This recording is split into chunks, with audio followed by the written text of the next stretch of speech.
OTR Halloween Holidays presents The Baba Ghoulie Show.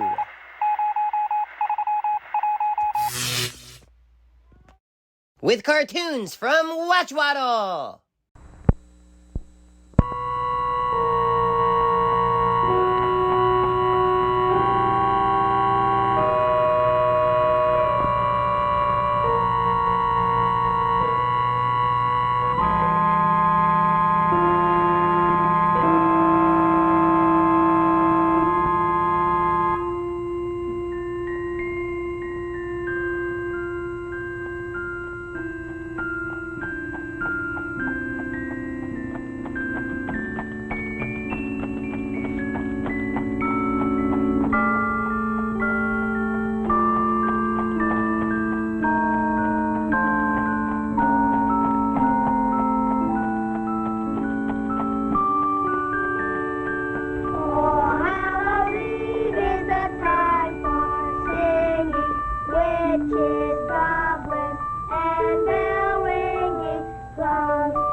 That you have fainted, sir. What the devil are you doing to me? You fainted, sir.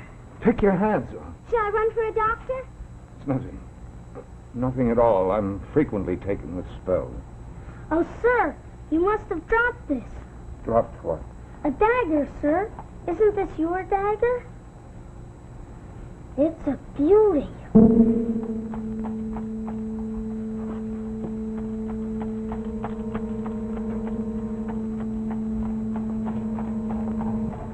Something for All Hallows Eve?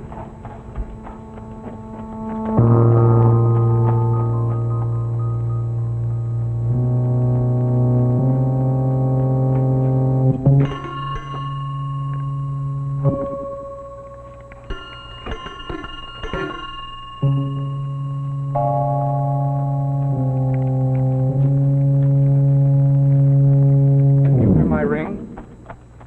Oh, don't you know me? I've been here many times. I've sold this place as some of the finest pieces they have. Tomorrow, sir. We're closed now. Sir, I told you we were closed. Where's your master?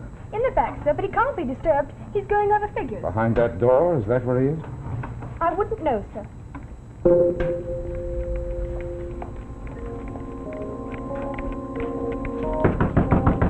It's no use, sir. It's double barred. He always bars it when he's going over figures. Going over figures?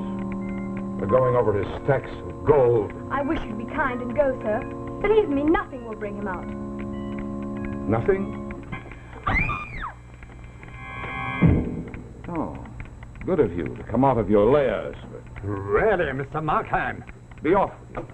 Off to whatever little nonsense you were off to.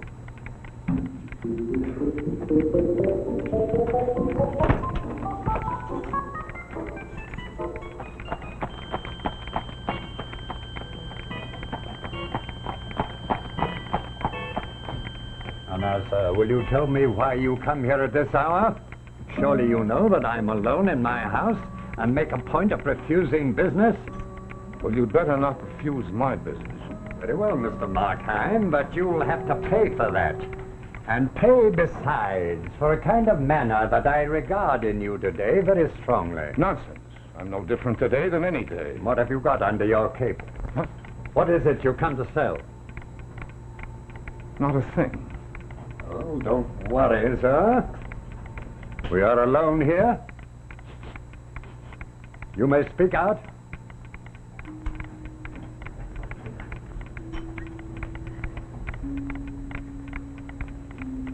Believe me, sir, I am the essence of discretion and ask no awkward questions.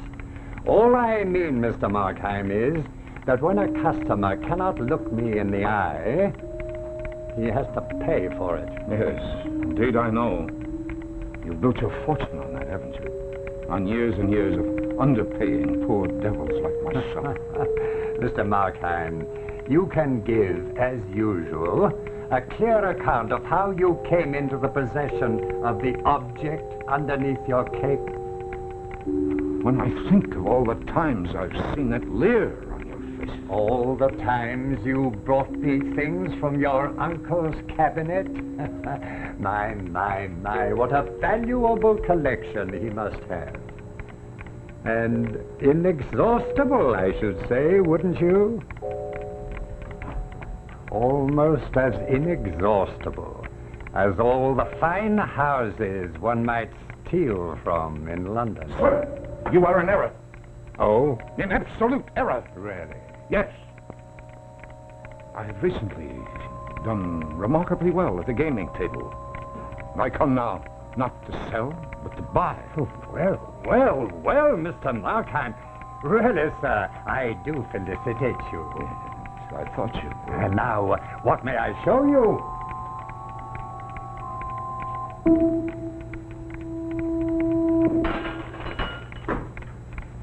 Oh, I'm terribly sorry I dropped the mate, but I'll gladly pay. It was £10, I believe. How do you happen to be in here? Don't you know the place is closed? I'm sorry, the door was open, and so I strolled in. Well, stroll out. That's all right, Mr. Markheim. I'll take care of this.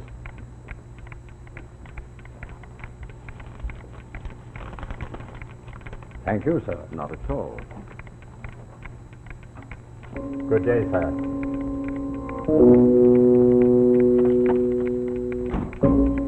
And now, sir, what will it be? Mr. Markheim. I seek a birthday present for a lady. I must present my little compliment at dinner tonight. And as you well know, a rich marriage is not a thing to be neglected. Good heavens. What's that? A delightful old clock. It's called the murderer's clock, or time's revenge, because every hour there's another killing. Would you care for that, sir? No clocks. I think I want no clocks.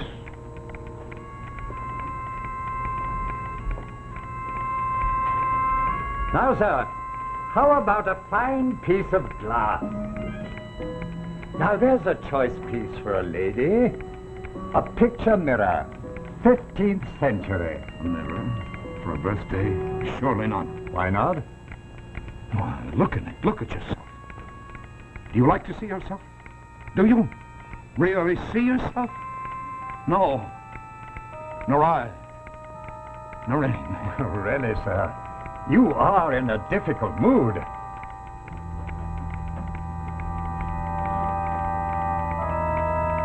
Perhaps you could use a hand glass. I ask you for a present, and you give me this hellish reminder of the years and sins, follies. Do you mean for me to look and examine my life? Sir, I do think you should rest for a minute. You appear to be all of a fever. You look. Examine your life and tell me, is it worth an instant more? Really, sir, you must make your purchase and be off. Have you thought of a snuff box? Tell me, sir, are you charitable? Are you pious? Are you scrupulous? Look here, see this dagger? Suppose the assassin's hand were hovering over you. What could you cry out? What could you possibly cry to be safe? Really, sir, I'm forced to send for a constable. Are you loved? No. Are you loving? No. I see you looking at your locked door. What are you thinking? Will you live long enough to get back to your great chest gorged with gold? Is that your question? Then may I give you a proper reply?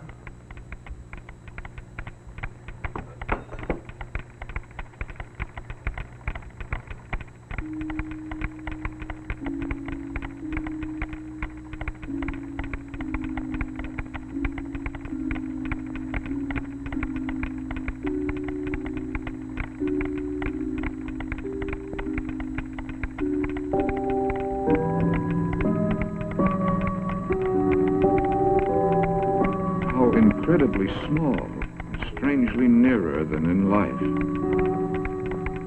What if someone saw you through the window?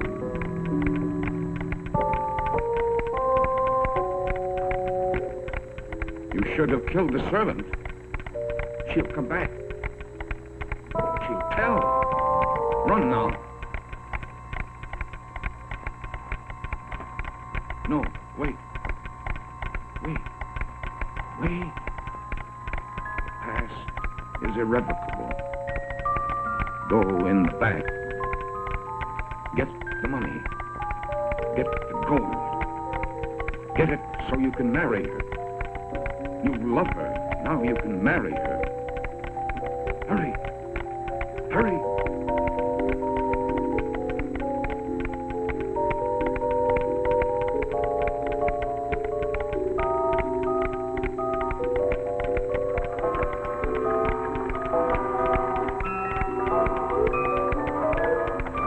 See the prison. You love her. Now you can marry her. See the prison. See the gallows. Isn't love excuse enough? See the prison, the gallows, see the gallows, see the black coffin.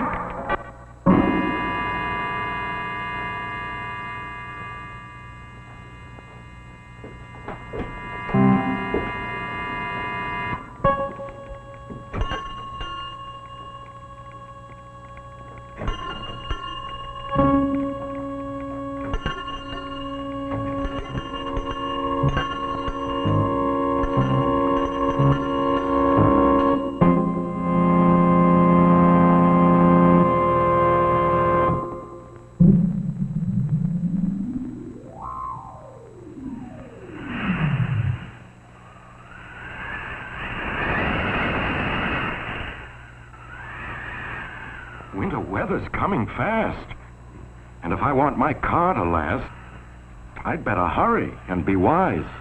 For now's the time to winterize. I'll get a change of oil and grease and buy some antifreeze. And don't forget, whatever you do, check those important spark plugs, too. Check the spark plugs? Mm-hmm. And here's Rex Marshall. He'll tell you why you should check those spark plugs, too.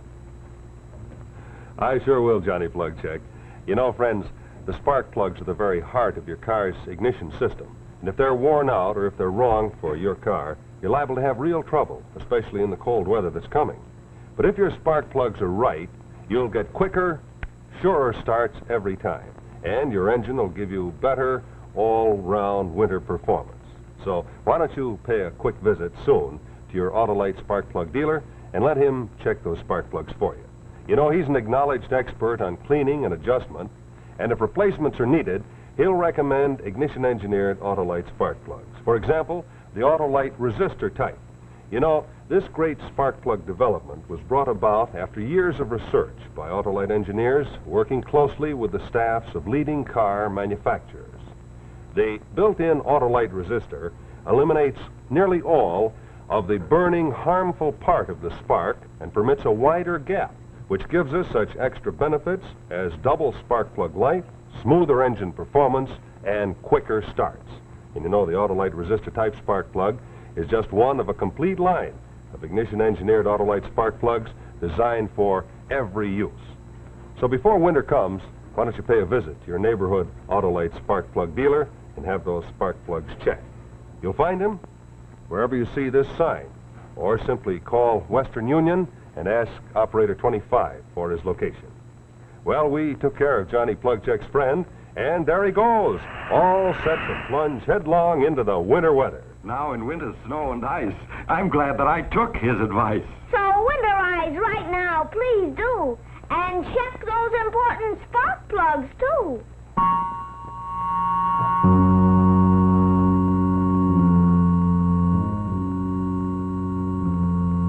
And now, the second act of All Hallows Eve, starring Franchot Thorne.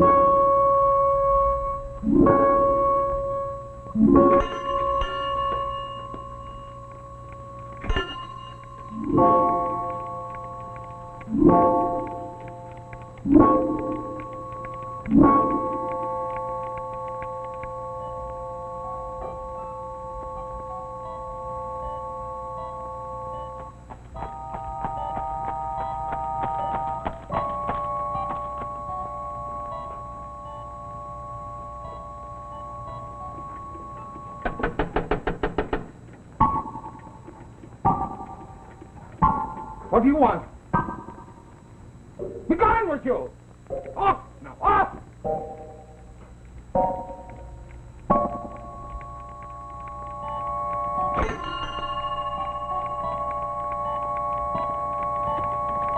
All right. Rascals. What is it? Something for All Hallows Eve. How long have you been out there looking in? Not long, sir. How long? Since I came in? Yes, sir. Yes. What did you see? You, sir? Is that all? You didn't see anybody else? Oh, no, sir. And even if we had, sir, we wouldn't tell. Wouldn't tell what? Wouldn't tell what we saw. Something for All Hallows Eve.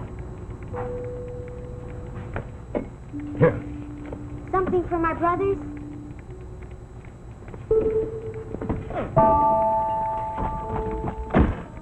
Hallows Eve is the time for singing witches' songs.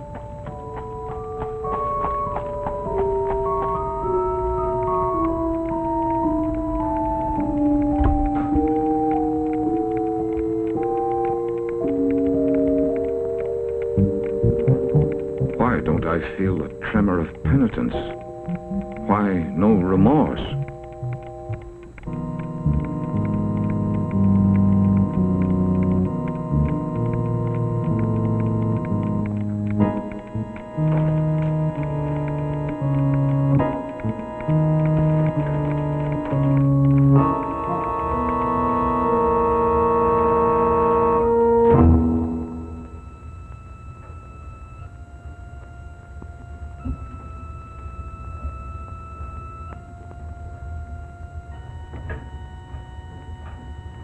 Footsteps?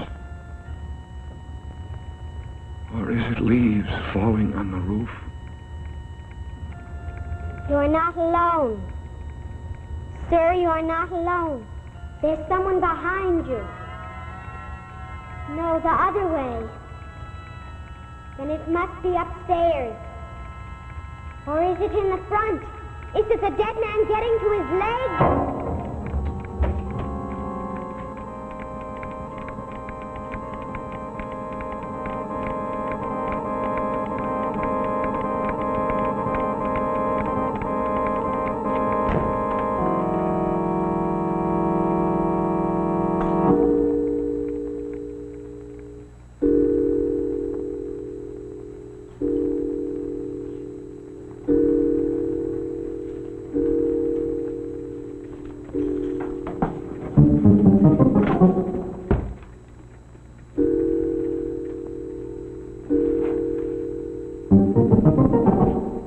What if nature plays me a trick?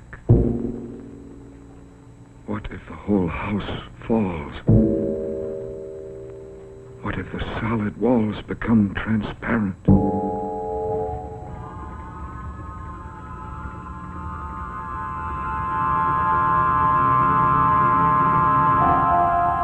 Did you see it all? You little devils, you saw it all the time. And you called a constable. Here, you fiends, take this. Take this! Mr. Markheim, there's someone in the shop. Mr. Markheim, don't you hear the footsteps in the shop?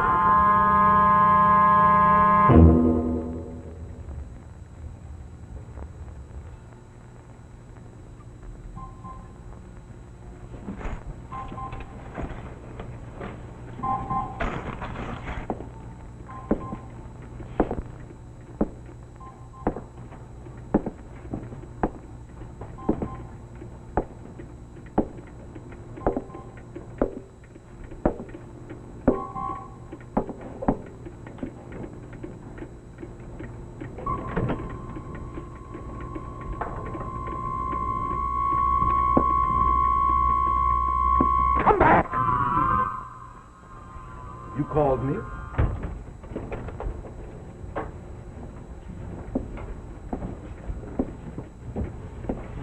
We're taking some money, I believe. I should warn you that the maid has left her sweetheart earlier than usual. She will soon be here. That tea's cold. No matter. Mr. Markheim, If you be found in this house, I need not answer for the consequences. You know me. You have long been a favorite of mine. I have long observed you. Who are you? A friend of yours. An admirer. And now I wish to help you. But you don't know me. I know you to the soul. I don't even know myself. My life is but a slander to myself. I live to belie myself. Actually, I hate evil. Look me in the face.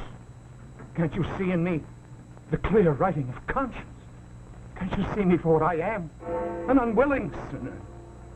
Ah, the servant delays, looking in the windows, but still she moves nearer.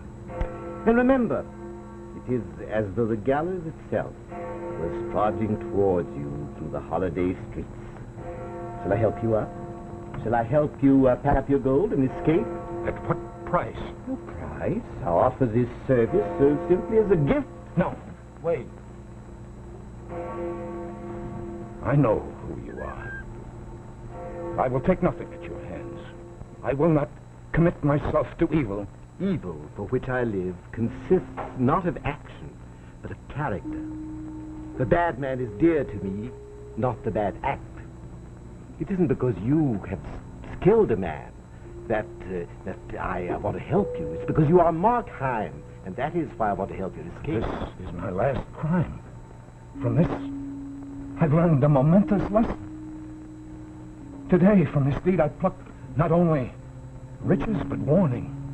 Today, I shall no longer be driven by poverty. I shall be married and respected and live my life in godliness. Well, why do you laugh at me? Can't you see that from now on I'm a changed man? These hands will become the agents of good. My heart will at last be at peace. Markheim, in all the years that you have been in this earth, I have watched you steadily fall. Don't mock my way. I've killed once, I'll kill again. 15 years ago, you would have shuddered at the idea of a theft. 3 years ago, you would have blenched at the name of murder. Downward, downward through the years, in every part of you, all of you goes with a looser rein. Therefore, content yourself with what you are. For you will never change. No, I will. Only let me out of here. I'll change. That's the maid. Do you remember? I forewarned you. And now, you let her in.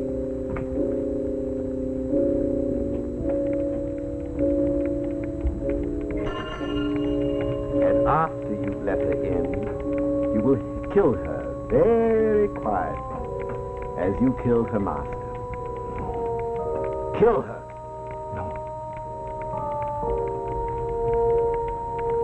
I'm going to change. Remember, you are committed to evil. You are no longer free to act. But that is the last evil deed of my life. Never. You are at the beck of temptation. You belong to me. You belong to me without power or will. Open the door, Markheim. Let the maid in quietly. Then let her turn quietly. And then kill her quietly.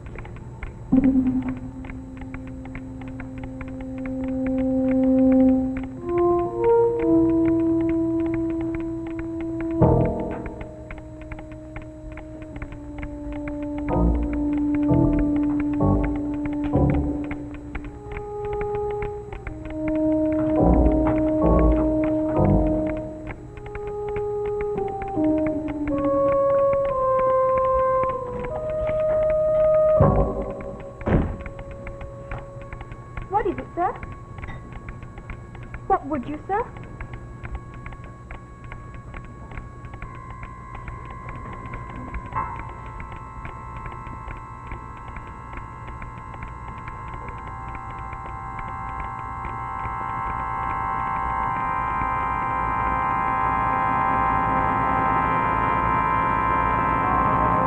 Go for the police.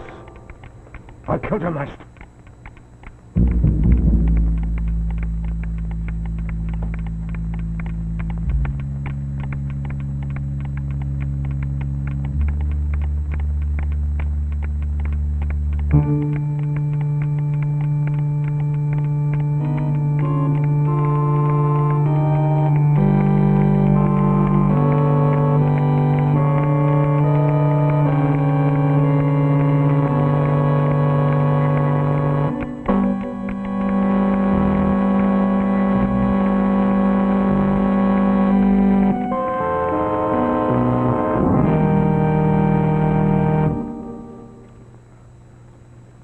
we come to the end of another story of suspense brought to you by Autolite.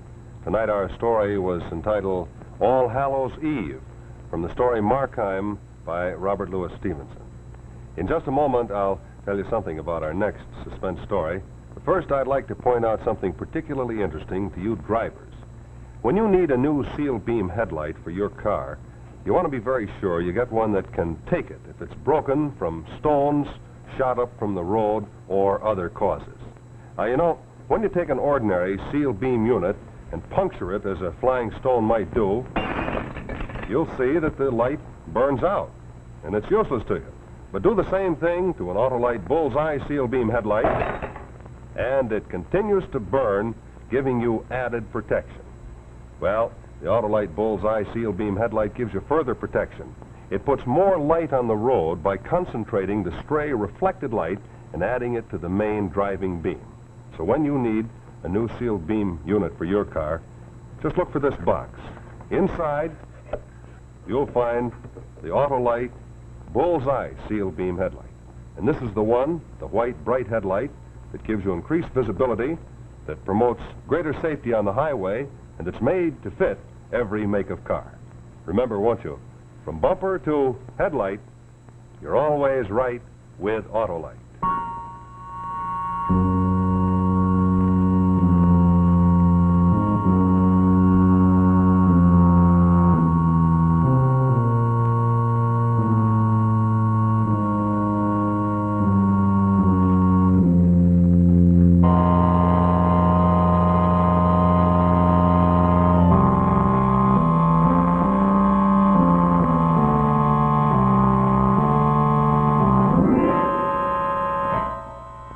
Next week, Suspense is relinquishing its time in order that you may receive the election returns.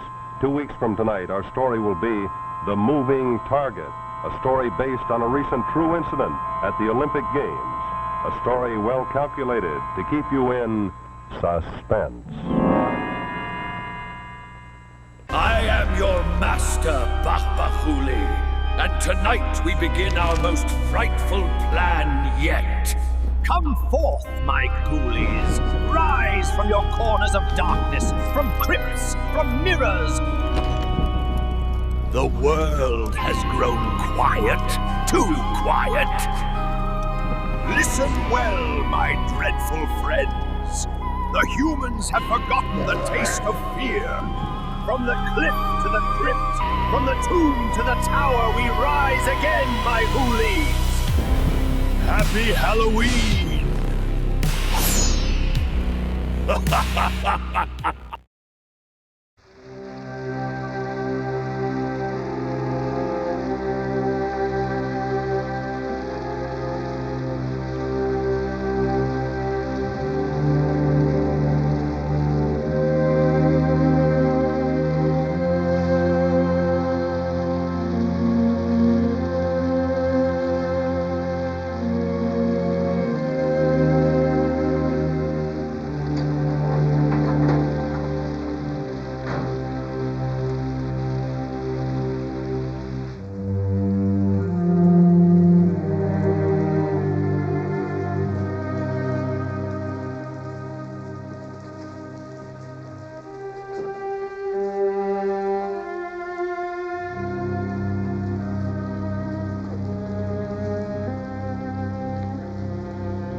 Claude is bearing her grief quite bravely.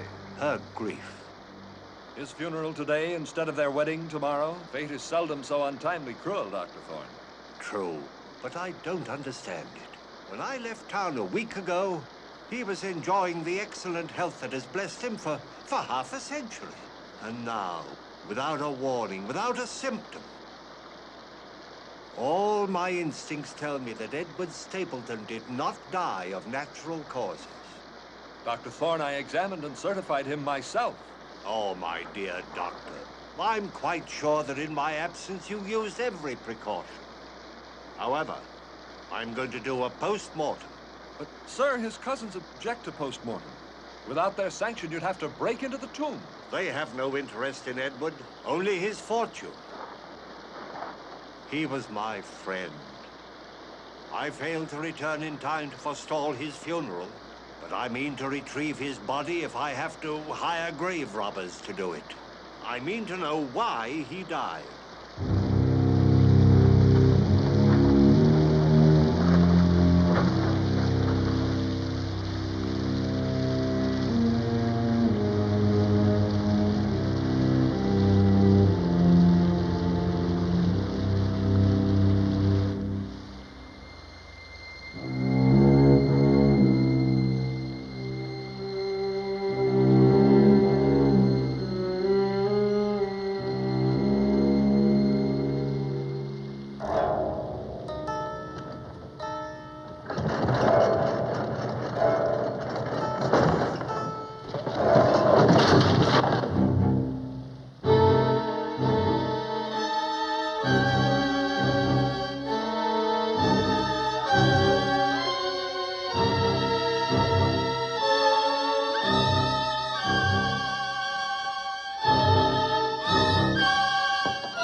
The boundaries which separate life and death are shadowy and vague.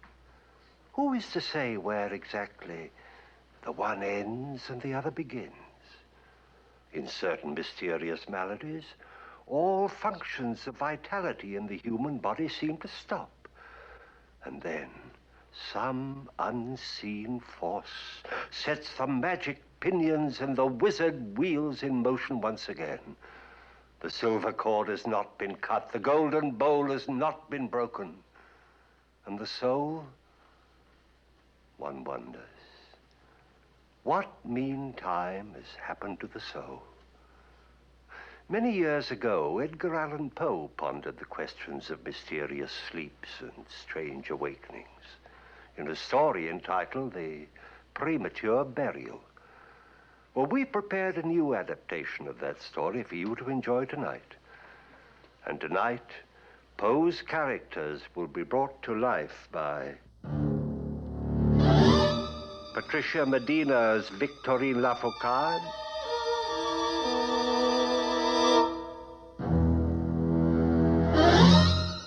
Sidney Blackmer as Edward Stapleton,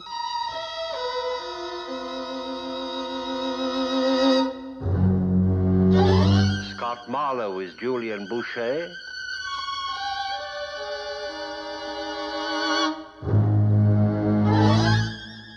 William Gordon is Dr. March,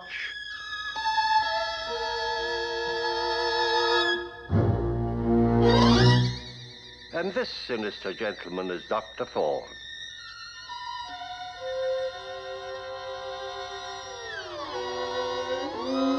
And as sure as his name is Boris Karloff, this is a thriller.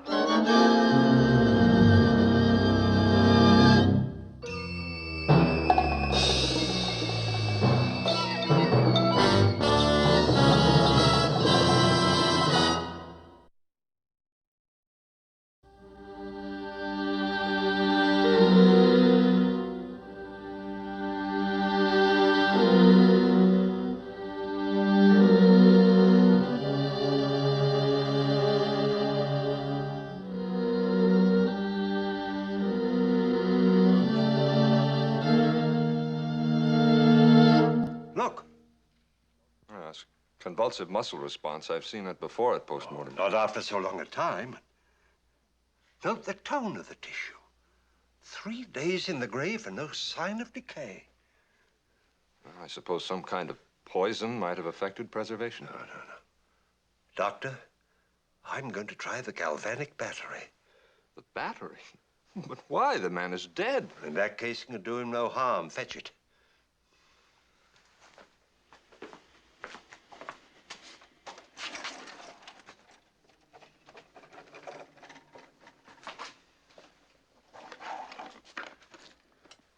This method is new to me. The small incision between the serratus anterior muscles, and it's possible that direct contact with the charged wire may... Switch. Now!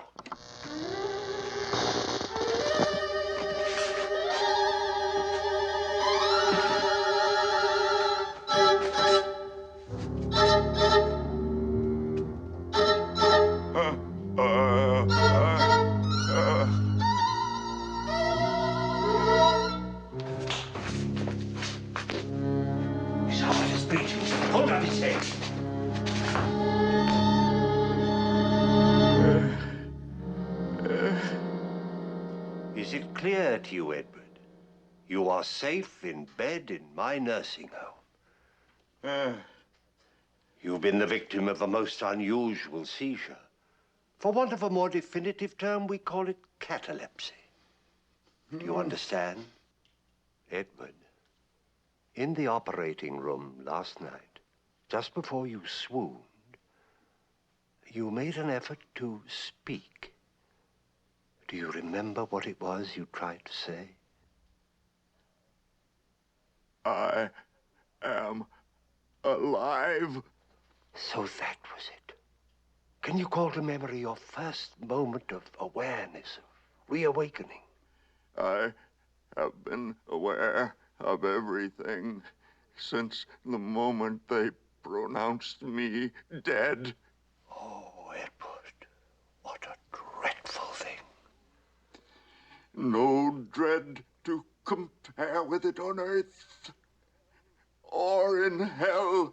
In the casket, alive and aware. My throat is parched. Tongue will not obey. I try to force the sound from my lips. March, Dr. March, examines me. March, I am alive. March is not to be blamed. He found no pulse, no respiration, no corneal reflex, no sign of life. I, too, thought you dead. I saw you. Through closed eyes, I saw you. My whole being endeavored to shriek to you, I am alive. Something within me heard you, and you're saved. Help me! Thorne, help me! Put the knife in my heart. Don't let this happen again. Help me to die. Help me to really die. Help me. March!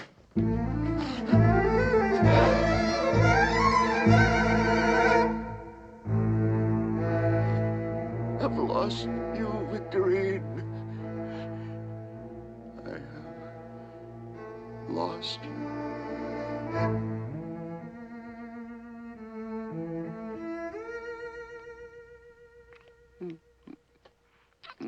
Julian. Julian, darling. Darling, darling Julian. Tell me you've never loved like this before. You know that's true. But say it to me. I'm not a poet, Victorine. You're a tormentor. Do I have to beg you for a tender word? Of course not, darling. I offer you my tenderest sympathies on your heartbreaking failure to become the wealthy widow Stapleton. Now, how is that, darling? Too tender? Julian, the months with Edward were not easy for me. I endured them only for your sake. I understand, darling. I owe you everything, and you owe Stapleton everything. And therefore, I am deeply in debt to his memory. He did love me, you know. Oh? Well, did he know that you had a friend to support? Or did he think that I was really renting this attic of You know yours? perfectly well that he knew nothing about you. Well, I think we abandoned the best plan, Victorine. I should have had that chat with him. I might have persuaded him weeks ago to salve my jealousy with gold. You are talking like a hateful child. I am a hateful child. I hate the time and the patience I've wasted waiting for you to get at Edward Stapleton's money. I hate being penniless because you couldn't make him marry you weeks ago. You ungrateful little urchin. I ought to... You ought to what? Throw me out? Be rid of me? Well, you do it. I will. No, you won't. Because it's exciting for you to possess an addict genius. A very young, impatient pauper who will use the back stairs discreetly. A suitor and a child for you, Victorine, in one young painter who flatters you on canvas, who helps you cling to the past and helps you put off the future. No, you won't turn me out, Victorine. You'd let go of almost anything else, but never, never me.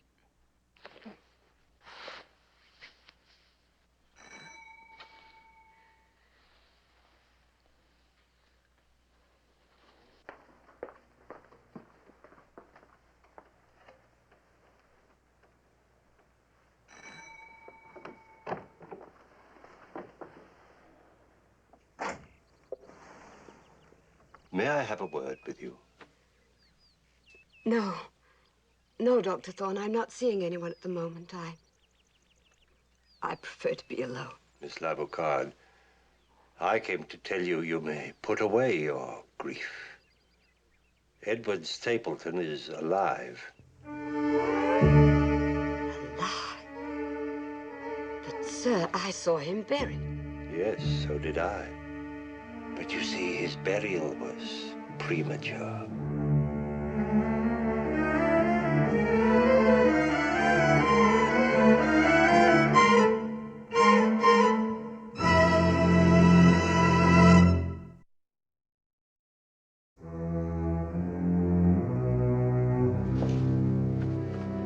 He doesn't look ill.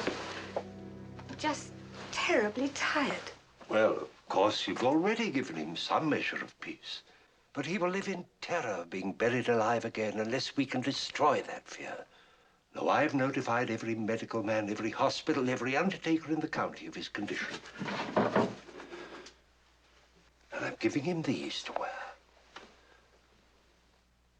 A necklace and a bracelet for each wrist. Have you any idea what caused the attack? Well, I think that Edward blindly overexerted himself in an effort to compensate the difference in your ages. Sir, I made no demands on him whatsoever. It was he who liked hunting, boating, and fishing. He had nothing to prove to me. I can well understand the reason for his vanities, Miss Lavocard. I mean only to warn you against them.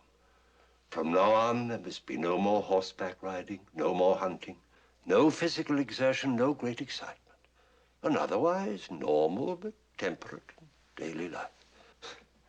Perhaps not ideal for a woman so young, but... But now you hope what you feared before. That I will marry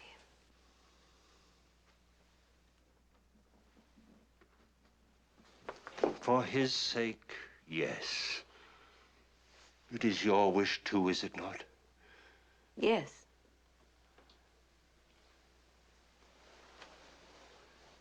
Yes.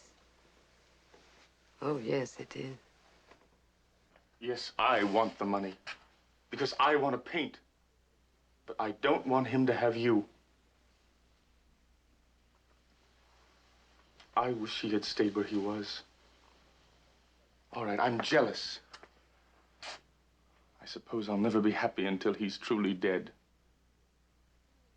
Julian, darling, you shall be happy. I promise you, you shall.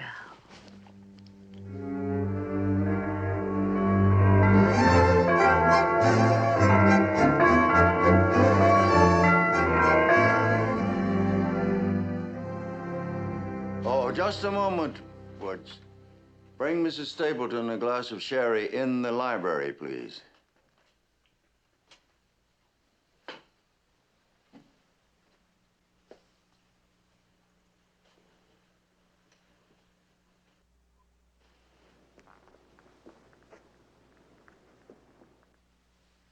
I was sitting there, just there, and suddenly I could not move.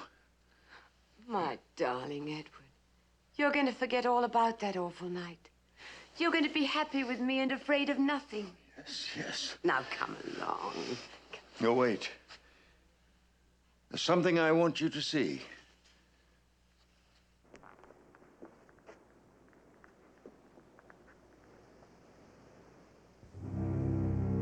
What is it?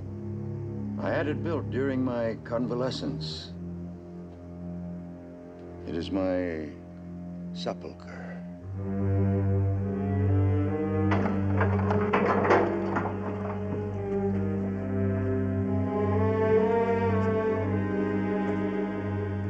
Victorine, come inside, dear. I want to show you the secrets of it.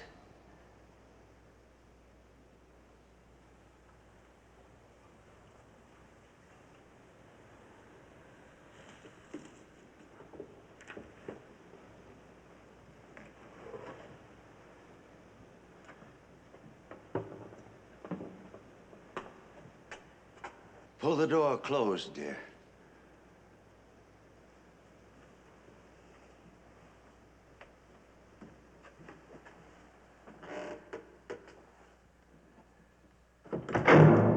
Victorine, if I should die, or appear to die, no matter where or when, I am to be buried here. Now, I'll show you why. Touch the bar.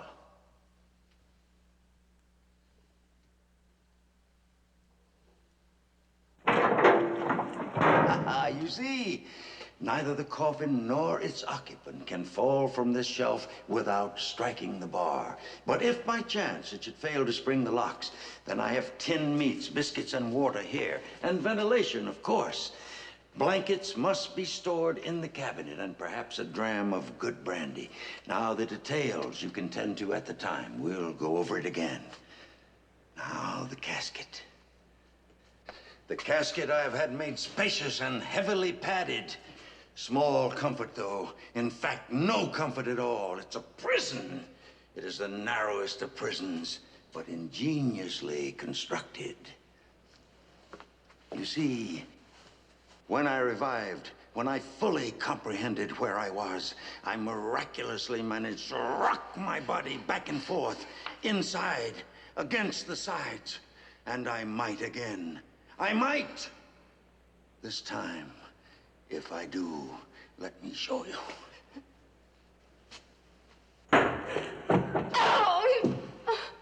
You see, no prison at all. This time, I escape. I am free. I am free. You suppose that I might not have the strength to deliver such a blow? This, too, I anticipate. No. This cord drops through the hole in the lid of the coffin. It needs but the gentlest tug from me. You are to place that cord in my clenched hands thus. Do you understand? Through the hole in the lid of the coffin and into my hands, and close my fingers about it tightly, tightly. Edward, this is hideous. The bell above the door outside. I had the clockmaker balance it. It needs but the slightest tension.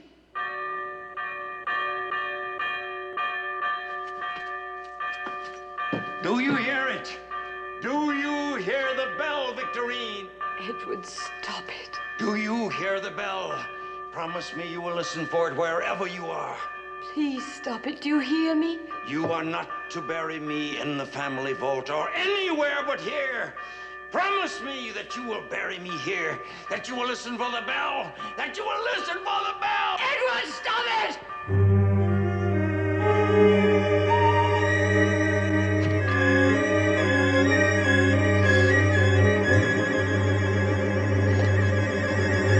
Victorine, what am I to do? What am I to do?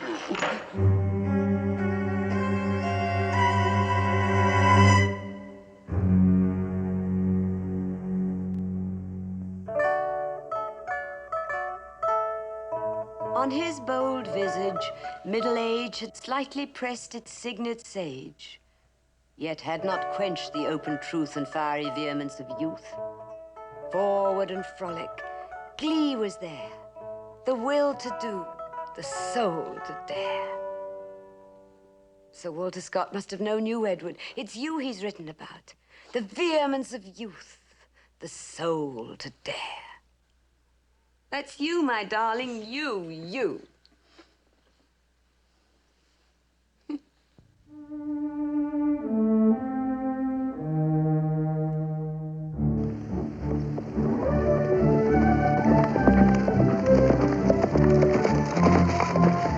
Why did you stop?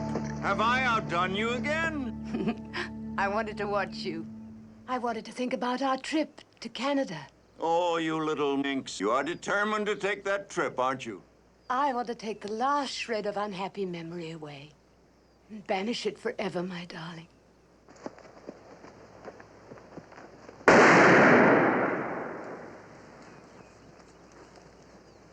Oh, what a perfectly wonderful shot. Let's go back to the lodge right away. I want to tell them that my husband is the great American hunter. Oh, my dear. I never dreamed I could be so truly happy, so truly free and happy.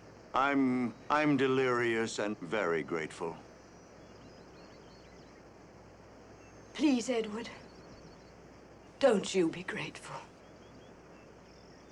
Let me be. I have something to confess to you. I have been haunted by fears and doubts about us. I've never been really, truly sure about our marriage until this trip. And now, every week away from home has been more wonderful than the last. Edward,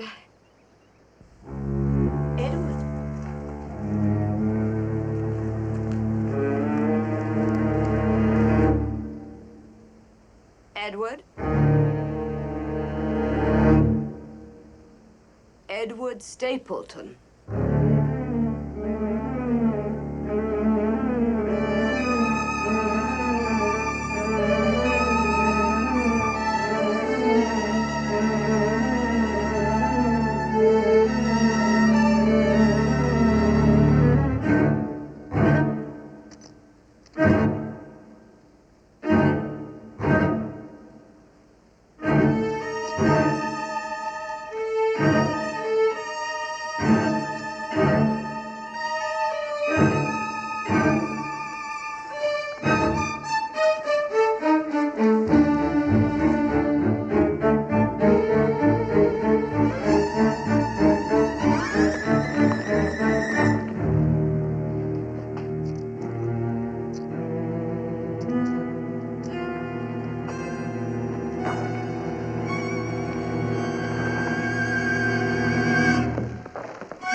Blessed be God, who comforteth us in our tribulations. For we know that we have a house not built with hands, which is eternal. Therefore, to that everlasting mansion, we commend thee, Edward Stapleton, and to the loving mercy of our Father, which is in heaven. Amen.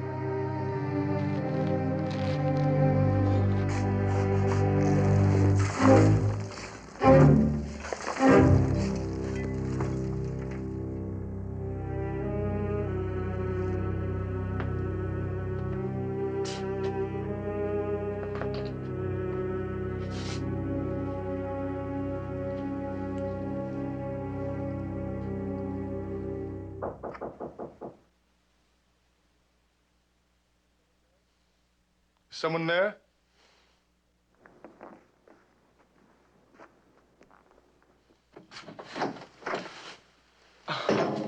He's dead.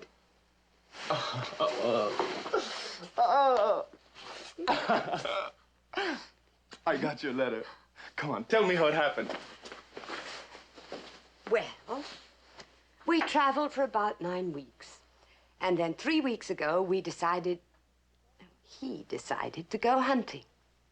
He shot a deer, and the excitement overcame him. Is everything all right? Oh, everything, my darling, is perfect. No trouble? Oh, there were language difficulties, and I was terribly grieved. I'm afraid I behaved quite badly. But I'm over it now. And now, at last, I can give you everything I promised you.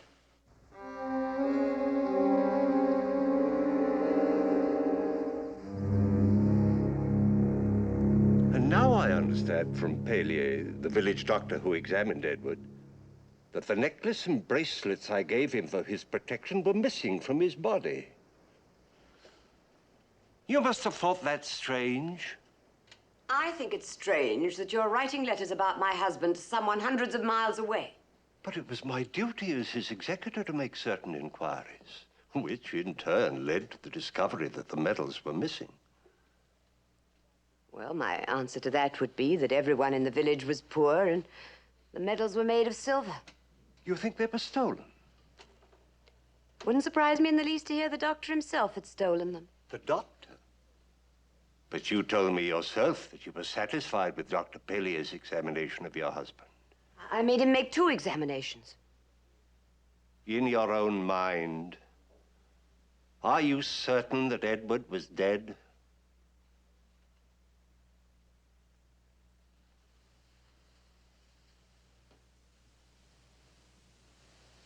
I wonder if you are aware of what you have just asked me. I wonder how you dare. You must understand my concern. If a man as experienced as my own assistant, Dr. March, once made the mistake... Dr. Thorne, I was under the impression that you came here today to discuss my husband's will. To be sure. He bequeathed his entire estate to you, but there is only one condition. He must be buried in the vault he built out there in the garden. That's impossible. He's hundreds of miles away. No great expense involved in bringing him home? Pagan, it's obscene. Did you persuade him to do this? It was his wish, as you must have known when you confined him in a coffin under foreign soil. I buried him there because that's where he spent the happiest days of his life, with me. I made him free and happy in spite of you. And you resent that, don't you? Madam, I never doubted for one moment that you would make Edward happy. As long as he lived. But I know he would want you to be practical now, on your own behalf. This, as you see, is an order from the probate court. If you will endorse it, I will go and bring Edward home. If you refuse, the court must award his estate to his cousins.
Victorine!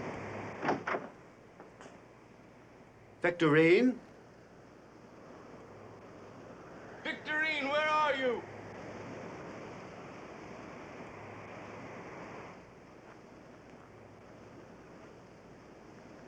Victorine! Julian! Thank God you're all right. I came the moment I got your note. Oh. Oh, Julian, I'm so alone. I'm so alone.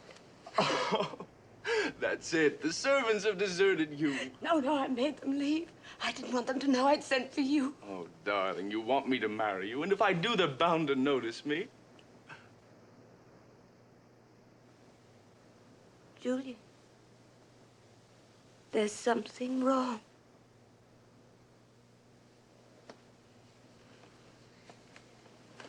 Are you ill? You don't understand. He's out there.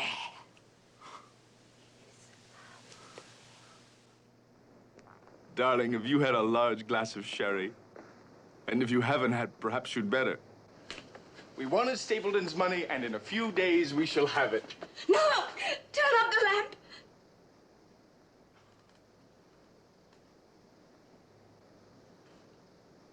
Once the money is ours, we can leave this horrible mausoleum for good. And you can even take me with you if you wish.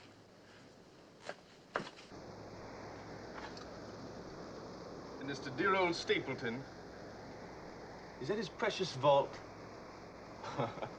Well, let the old jack-in-the-box deteriorate where it pleases him. We probably owe him that, darling.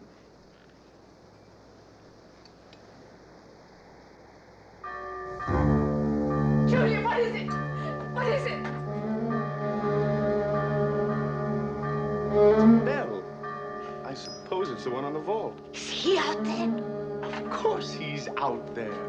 Darling, he's out there, very dead. And there's a wind out there. And the wind caught the bell, and I'll go out and stop the thing.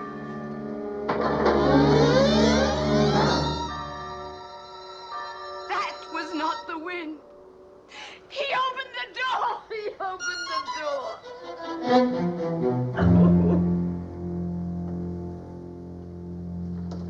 Julian! Julian, don't leave me alone! Victorine, there's no need for you to be here. You're too upset. I'll be all right as long as we're together. I just want to make sure there's nothing wrong. All right, come see for yourself. No, I can't. I just want to make sure there's nothing wrong in there.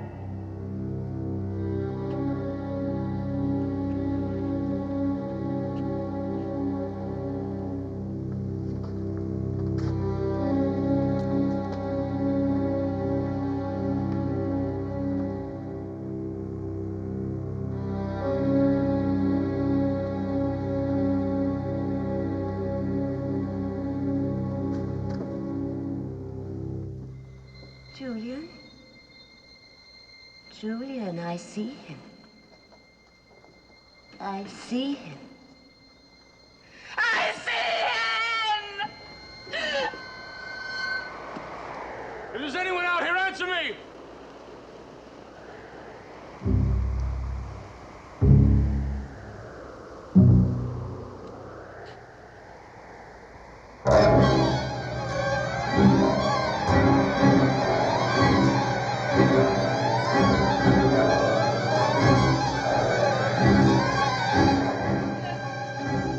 Julian, wait!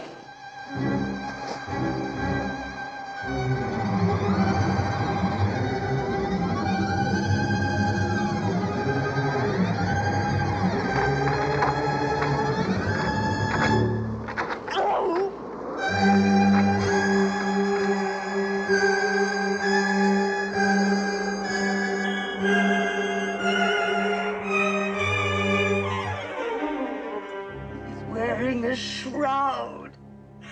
Who else could it be? A prowler, a prankster, a crank. Anyone who knew about that infernal vault. But not your late husband. Now, that's ridiculous. Then where is Edward? Where is his body? Oh, Victorine. Now, listen to me. Even supposing the man was alive when he was buried, he's been under the ground for 6 weeks. That's enough to kill anyone.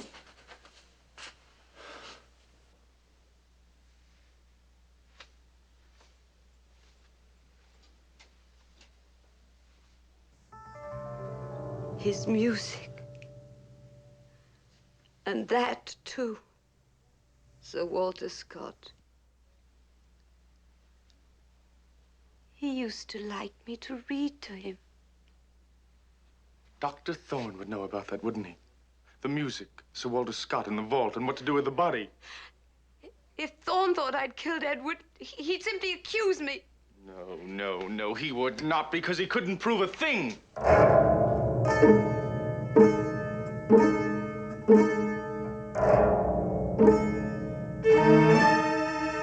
Thorne! Come back here! You come back here!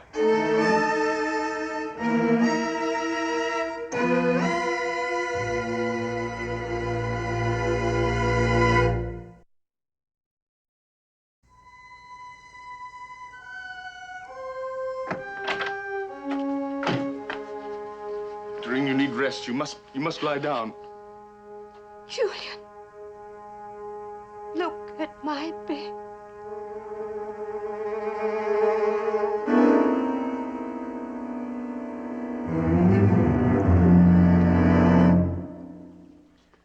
You told me you buried this. You told me Thorne believed you. I buried that. I took it off him and I buried it. And I buried his bracelets, too. And he was watching me. That is ridiculous. He was alive! He was alive! Stop it! Stop it!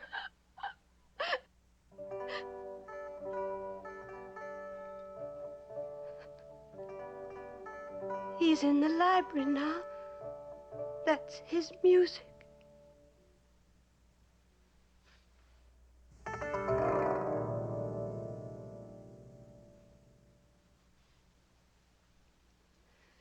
Where is he? You're giving over to this fear of something utterly impossible. Stapleton cannot be alive, and Thorne cannot be sure of anything. Now, the only sane thing to do is to bring the police. I want you to come with me. I don't want to leave you here alone, but I am going.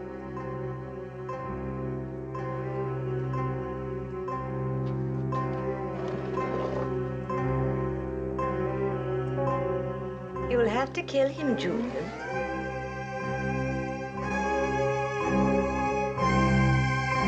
I see you, Thorne.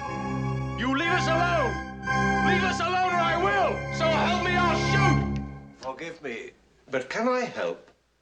I rang the bell, but no one answered. Then I heard voices and... Oh, Mrs. Stapleton. It was never you.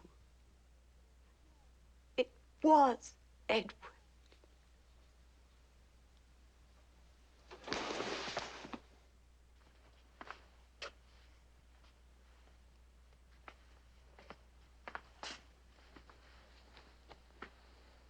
I was afraid this afternoon at the interment that she wasn't well. That's why I came by this evening. Do you swear you haven't been here all along? The vault is open, you say, and... Edward is alive? I do not say he's alive.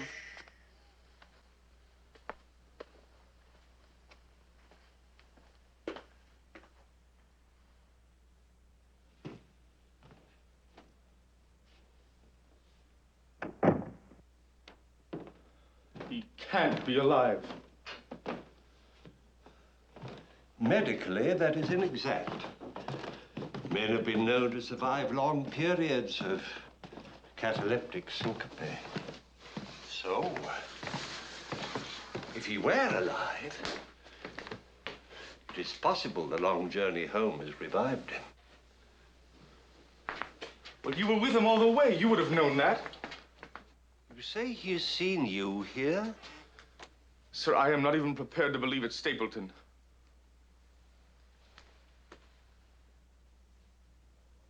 Then I wonder who it might be.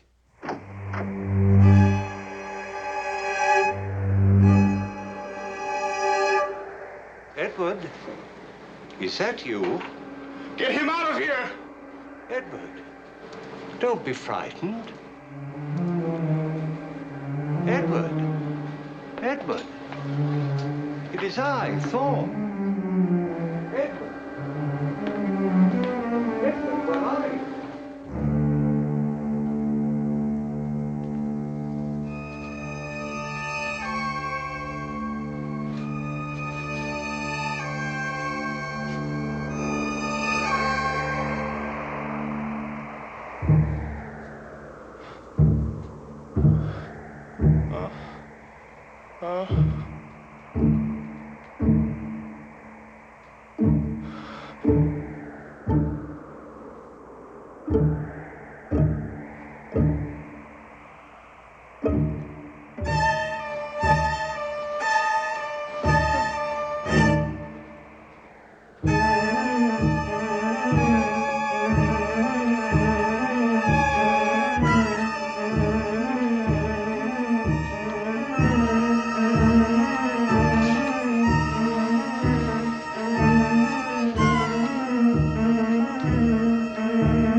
Thorne, do you see him?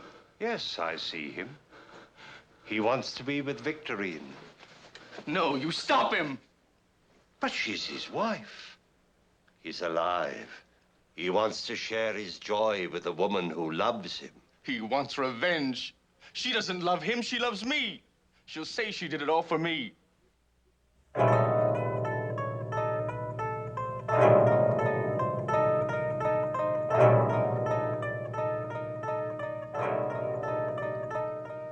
Edward?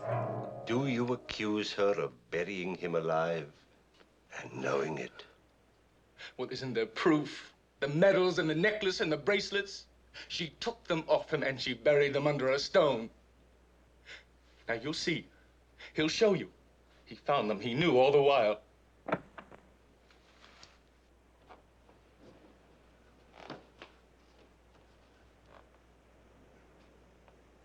Dr. Thorne, perhaps you can help me.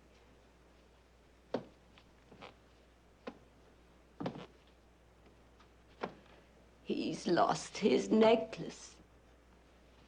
I'm trying to persuade him he should wear it.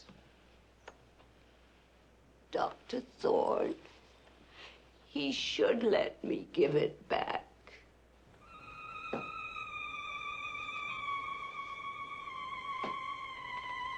Edward, won't you come down? No! You have nothing to fear, have you?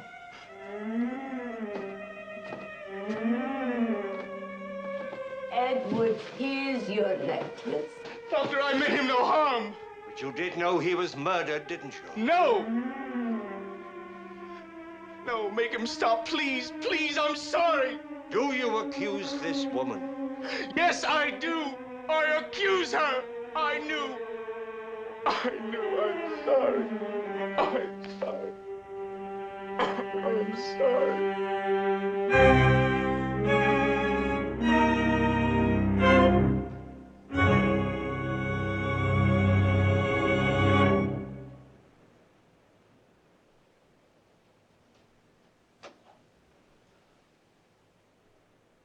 Edward?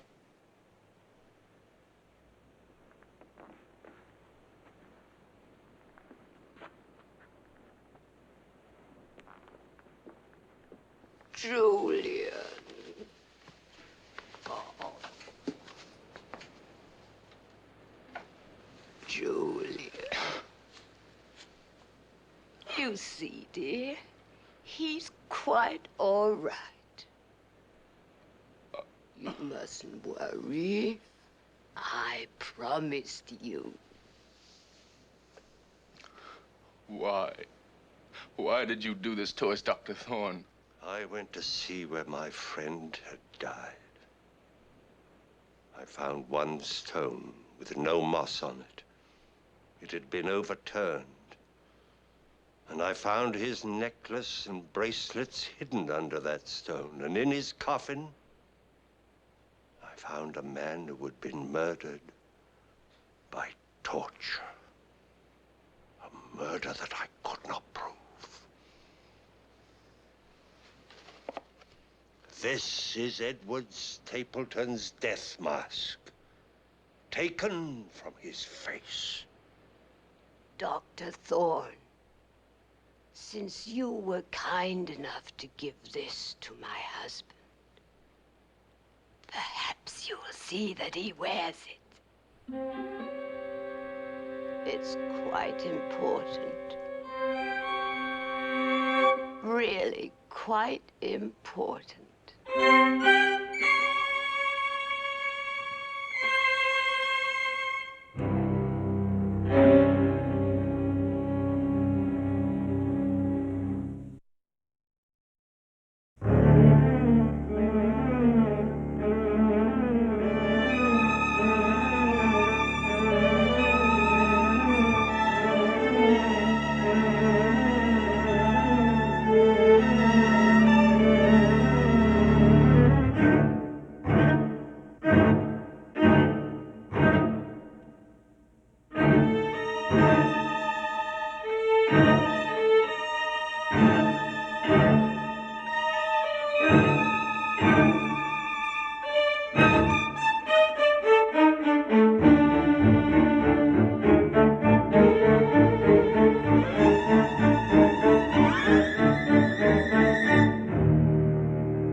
It's intermission time at the Baba Ghoulie Show. Time to refresh yourself and visit our snack bar. Got a yen for some hot popcorn? How's about your favorite soft drinks, which are sparkling cold? And there's all kinds of candy to tempt you. It's radio time, folks. Enjoy the rest of the program.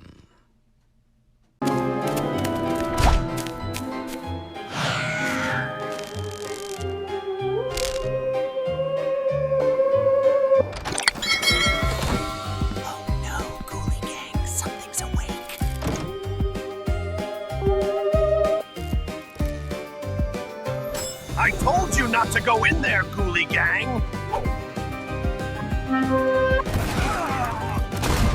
Well, Ghoulie gang, maybe next Halloween you'll listen.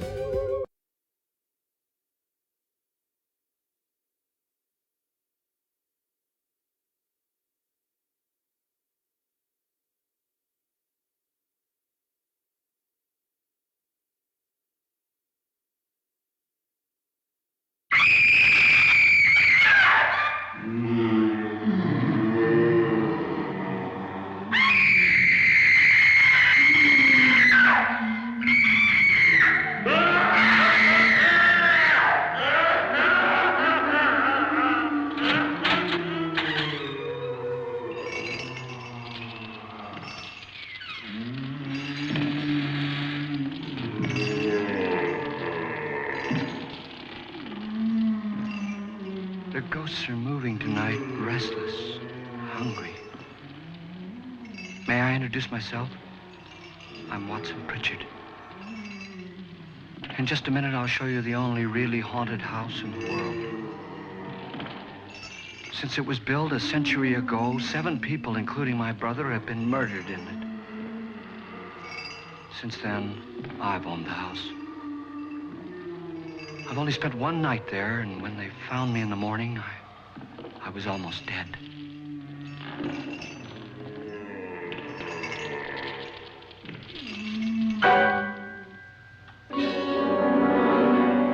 I'm Frederick Lauren, and I've rented the house on Haunted Hill tonight so that my wife can give a party. A haunted house party. She's so amusing. There'll be food and drink and ghosts, and perhaps even a few murders. You're all invited. If any of you will spend the next 12 hours in this house, I'll give you each $10,000. Or your next of kin in case you don't survive. Ah, but here come our other guests. It was my wife's idea to have our guests come in funeral cars. She's so amusing. Her sense of humor is, shall we say, original. I dreamed up the hearse. It's empty now, but after a night in the house on Haunted Hill, who knows? This is Lance Schroeder, a test pilot, so no doubt a brave man. But don't you think you can be much braver if you're paid for it? And I happen to know that Lance needs the $10,000 I'll give him, if he's brave enough to stay all night. This is Ruth Bridges. You've no doubt read her column in the newspapers. She says her reason for coming to the party is to write a feature article on ghosts. She's also desperate for money, gambles. You've already met Watson Pritchard, a man living in mortal fear of a house, and yet he is risking his life to spend another night here. I wonder why. He says for money. This is Dr. David Trent, a psychiatrist. He claims that my ghost will help his work on hysteria. But don't you see a little touch of greed there, around the mouth and eyes? This is Nora Manning. I picked her from the thousands of people who work for me because she needed the $10,000 more than most. Supports her whole family. Isn't she pretty? The party's starting now, and you have until midnight to find the house on Haunted Hill.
Where is everybody? It isn't a very warm welcome, is it? Only the ghosts in this house are glad we're here. Are we all strangers to each other? Don't you two know each other? I'm afraid I don't even know your name. I'm Nora Manning. Lance Schroeder. Is Frederick Lauren a friend of yours? I've heard of him, but I've never met him. I work for one of his companies, but I've never seen him. I've never met the man either. Just a phone call. Do you know him? No. Well, then you're the only one of us who does. I don't know him. All the details about renting the house were done by mail. He's quite wealthy, isn't he? Millions. And 5 wives, I believe. 4, I think, so far. A $50,000 party for only 5 people is a little steep, even for a millionaire. Well, if I were going to haunt anybody, this would certainly be the house I'd do it in.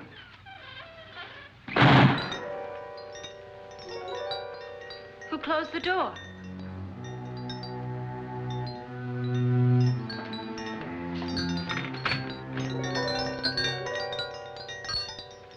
This thing's made of solid steel.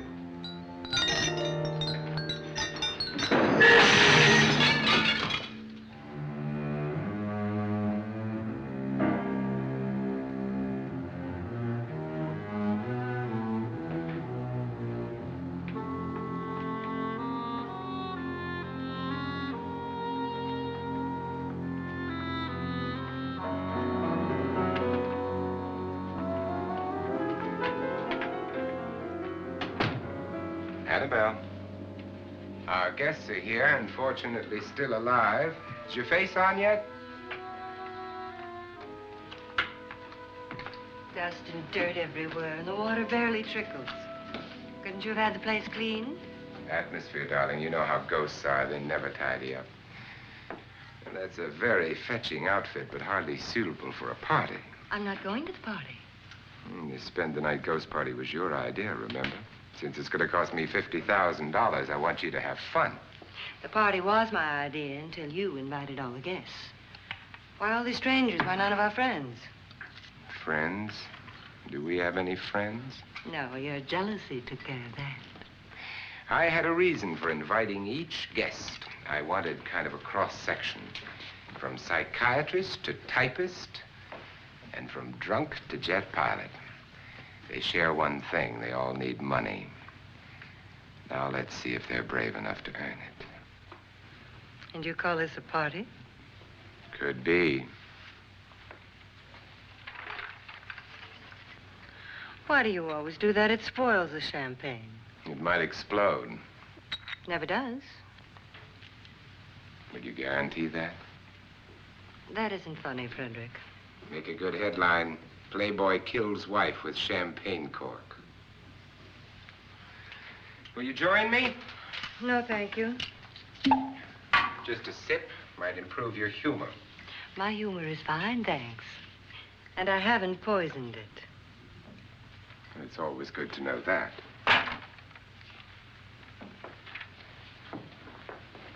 Have some. You'll enjoy the party more. Go on.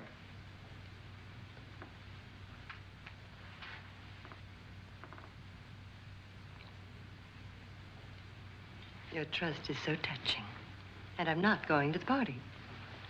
Of all my wives, you're the least agreeable. But still alive. Would you go away for $1 million, tax-free? You want it all, don't you? I deserve it all. Your jealousy isn't tax-free, and your possessiveness is maddening. If ever a man had grounds for divorce. But can't prove them. The time will come. You'll slip up one of these days. Think so? If I live long enough. You remember the fun we had when you poisoned me? Something you ate, the doctor said. Yes. Arsenic on the rocks. Annabelle, you'd do it again if you thought you could get away with it, wouldn't you? Darling, what makes you think that? Something about you. I hear that hanging is very uncomfortable, in case you get any more ideas. Now, don't let the ghosts and the ghouls disturb you, darling. Darling, the only ghoul in the house is you. And don't sit up all night thinking of ways to get rid of me. It makes wrinkles.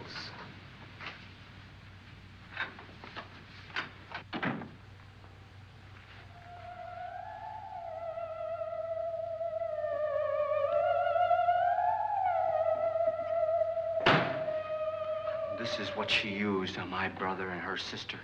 Hacked them to pieces. We found parts of the bodies all over the house, in places you wouldn't think. The funny thing is the heads have never been found. Hands and feet and things like that. But no heads. The wife, probably in a rage, threatened her husband with a knife and then, carried away by hysteria, took a swing at him and simply went on from there.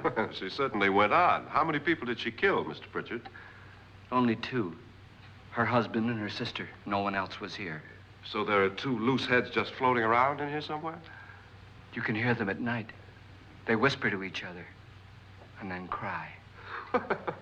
Since our host isn't here, would anyone care to mix me a drink? Certainly. What will you have? Good evening.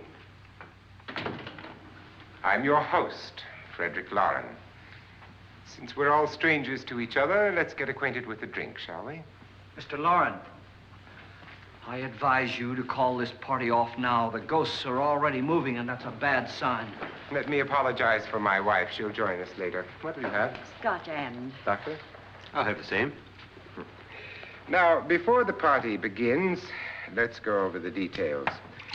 The caretakers will leave at midnight, locking us in here until they come back in the morning. Once the door is locked, there's no way out. The windows have bars that a jail would be proud of, and the only door to the outside locks like a vault. There's no electricity, no phone, no one within miles, so no way to call for help. Like a coffin. So if any of you decide not to stay for the party, you must let me know before midnight. Of course, if you leave, I shan't be able to pay you anything. I'm interested in your reasons for this, party. Aside from the pleasant company. Ghosts, Doctor. I think everyone wonders what they would do if they saw a ghost. And now my wife has given us all the opportunity to find out. Amusing. Ghosts, etc., being only creations of hysteria, your party should be a success. Well, Pritchard here promises us genuine ghosts. 7 now. Maybe more before morning. That's cheerful. 4 men have been murdered in this house. And 3 women. You planned your party very well, Mr. Lauren. 4 of us are men, 3 are women. Well, a ghost for everybody. Well, Pritchard, why don't you take us on a tour through the house and let's see what happens, huh?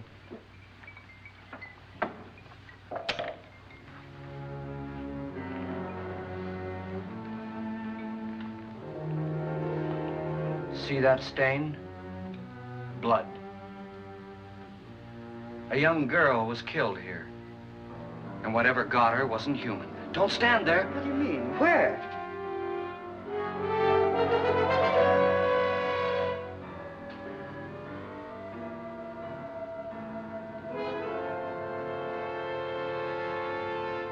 It's too late. They've marked you.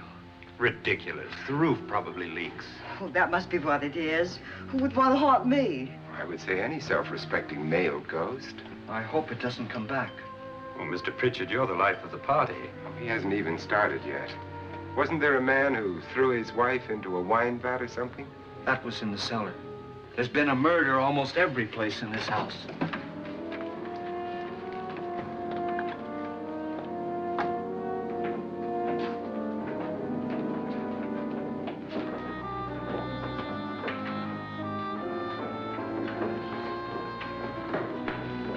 All this belonged to a Mr. Norton, who didn't die here. He was electrocuted later.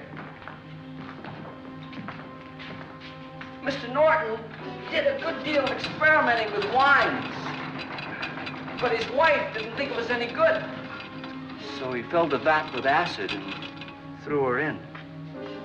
She was supposed to stay down, but the bones came up. It's a funny thing, but none of the murders here were just ordinary.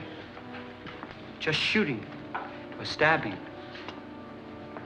They've all been sort of wild, violent, and different.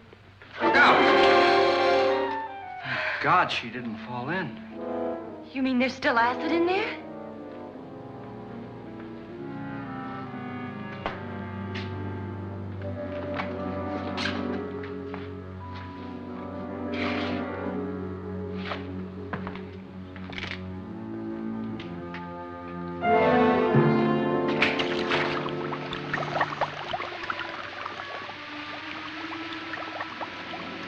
Destroys everything with hair and flesh.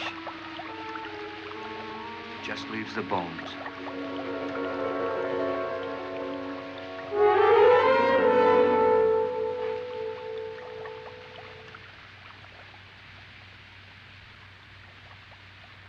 My, it's dry and dusty down here. Well, there's a cure for that upstairs. Come on.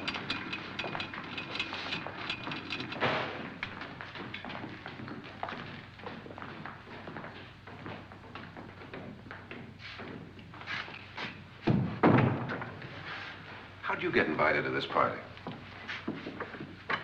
No. No, go on. I mean, what'd he tell you? Mr. Lawrence said everybody'd get $10,000. But he didn't say anything about being locked in. No. He just made a deal with me on the phone, but nothing about having to stay. Aren't you going to stay? If I don't, I lose $10,000. I'm going to stay, too. $10,000. Yeah. You believe in ghosts? I don't know. Well, I agree with what that doc says. You can spook yourself. I've done it in planes. Seen things that weren't really there. Or were they? What are you going to do with your $10,000? If we get it. What do you mean, if we get it? Won't he pay us if we stay? Ah, sure he will. 10,000 is no more to him than a nickel is to us. We were in an automobile accident. Now I'm the only one in the family who can make any money. Boy, I've never seen so many doors.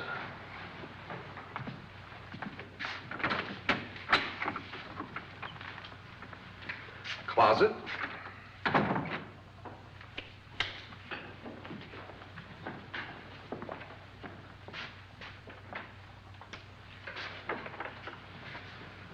Bottles.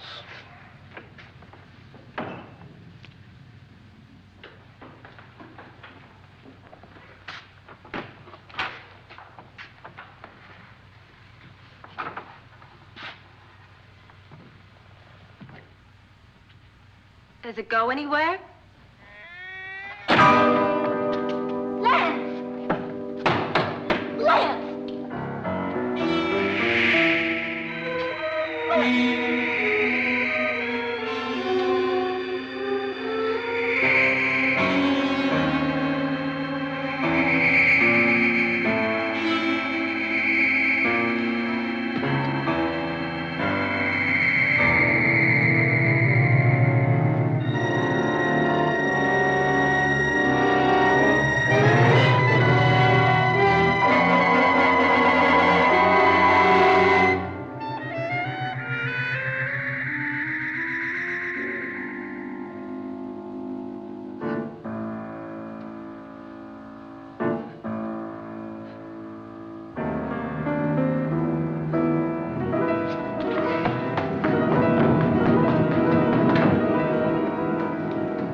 Please, come on. Did she say Lance is gone? Gone where?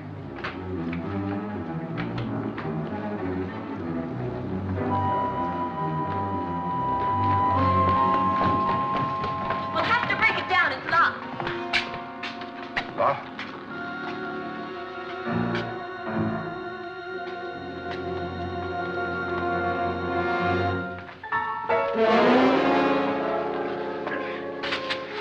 You all right? Nothing that money won't cure. I must have bumped my head. And the only way you could bump your head in here is to run head on into the wall. You didn't do that, did you? Let's get a bandage on that.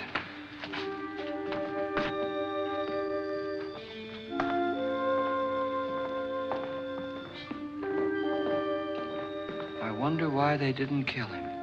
Who? He didn't bump his head. They hit him. They?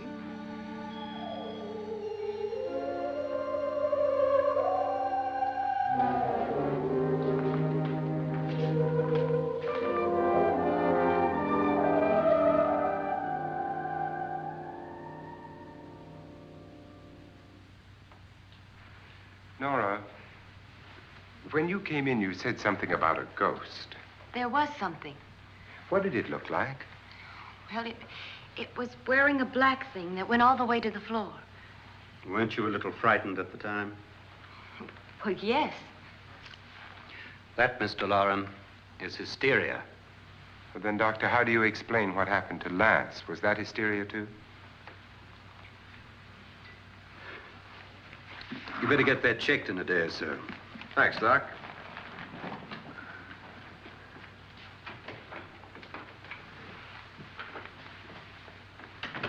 Wait for me in the hall.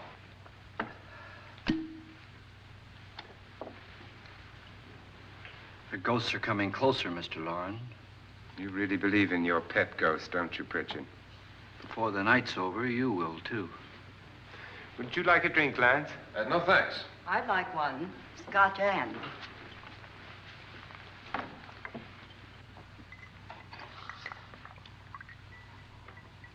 Mr. Loren, are you really going to pay anyone who stays all night? Certainly. $10,000. Will there be much red tape or delay? In a hurry, dear? Frankly, yes. Or frantically. There you are, my dear.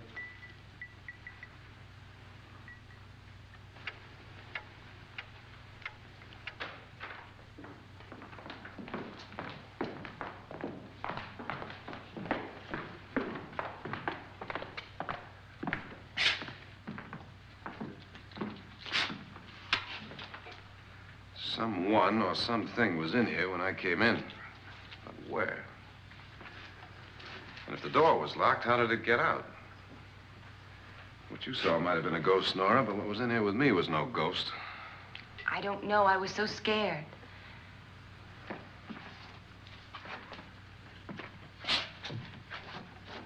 Does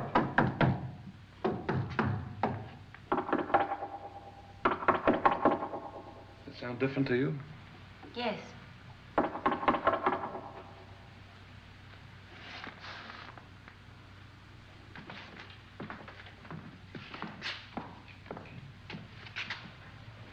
Three, 6, 9, 12. 12 feet.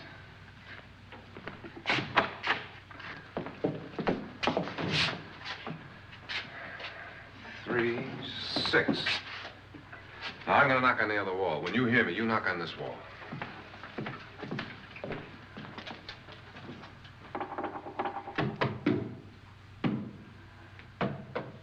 Tap lower down.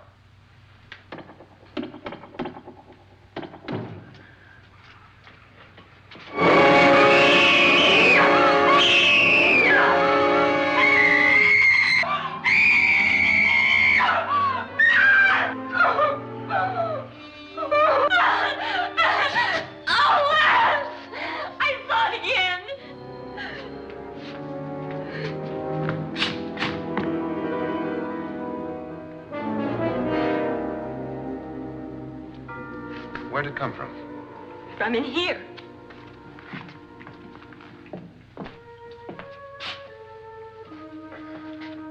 What if it ran out of here? I'd have seen it. Lance, it doesn't run. It just floats. Yeah, but why didn't I see it? You don't believe me. Well, how can I?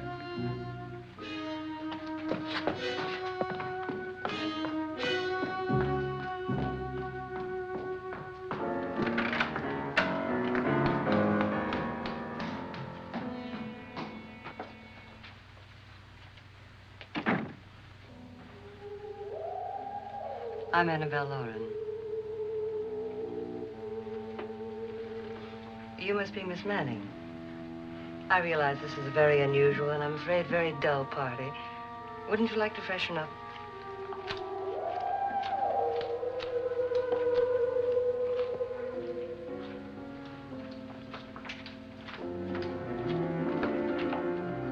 This is your room.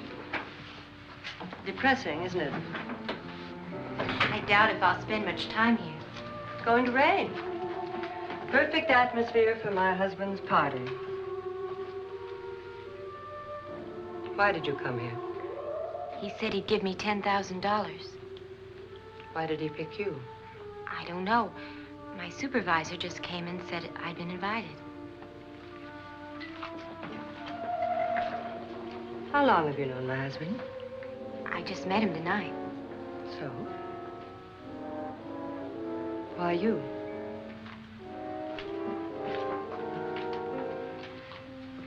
What were you doing wandering around by yourself? Well, I was in the cellar with Lance, Mr. Schroeder, and I just left, that's all.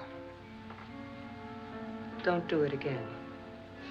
Don't go anywhere in this house by yourself. Now fix your face and I'll come by for you in a few minutes. But You're in danger. We all are. But who? I hope for your sake you never find out.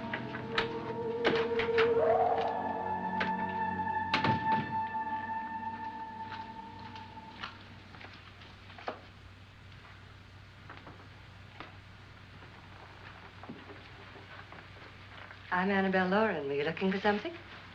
Not exactly. Are you the doctor? No, I'm Lance Schroeder. The pilot. You've hurt yourself. Oh, it's just a bump on the head. Which is my room? I believe this is it. Thank you, Mrs. Lauren. Annabelle Lance.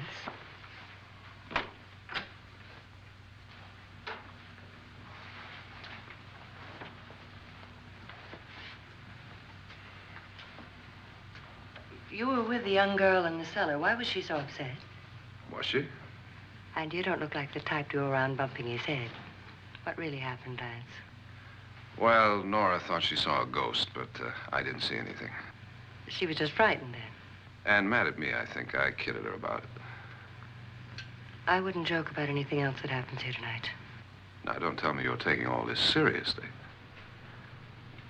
Aren't you? Well, I'd like to find out what hit me. Lance. If I need help, may I count on you? Yeah, sure, I guess so. Look, what's going on here anyway? I mean, what is with this party bit? This is no party. He's planning something.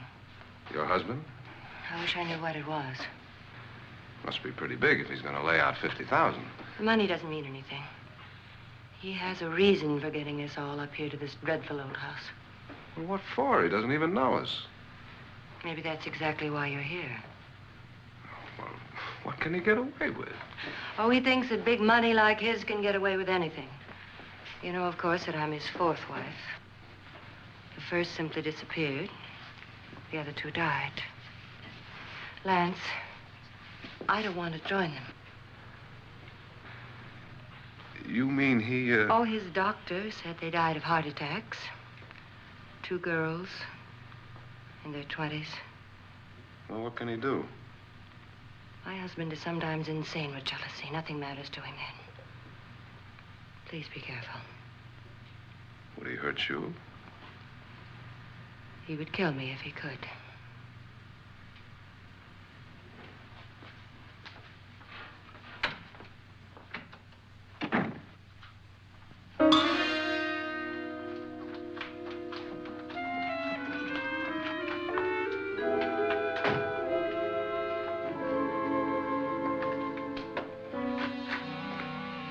Annabelle, you're missing all the fun.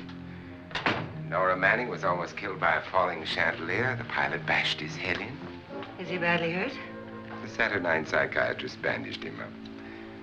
Don't you want to go and console him, as you do most men, in your fashion? You're so clever, Frederick. Yes, I lie awake nights wondering why I married you. It was rather a mistake. You didn't marry me, dear. I married you. Unpleasant, but no mistake. Hurry up. Frederick, for the last time, I'm not going to your party. And for the last time, it's not my party, but yours. And you are going. I am not. You ready, dear? No. Are you ready, dear? Yes, damn you. Would you adore me as much if I were poor? No. All you want to be is a lovely widow. It's almost time to lock up the house. And then your party will really begin. I wonder how it'll end.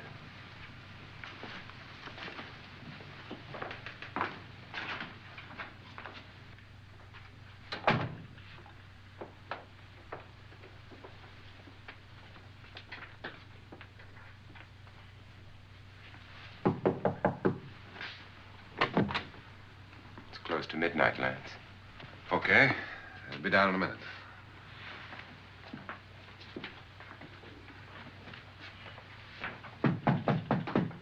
Who is it? Your host, my dear. It's almost midnight, Nora. We're all going to get together down in the living room. All right, Mr. Thorne. I'll be right down.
Come with us before he kills you.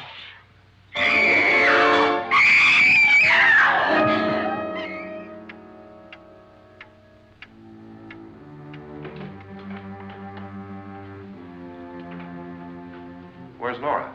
Miss Manning. I don't want to stay here. Nora, what happened?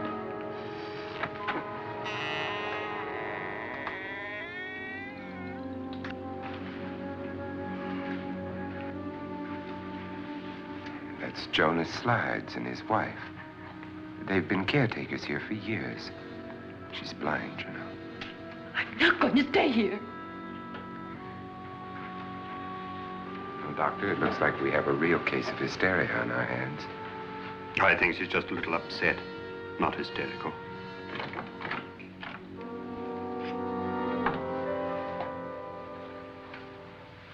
Good evening. Hello, my dear. This is my wife. These are our guests. Ruth Bridges, Dr. Trent. You know Watson Pritchard, of course. Nora Manning, and this is Lance Schroeder.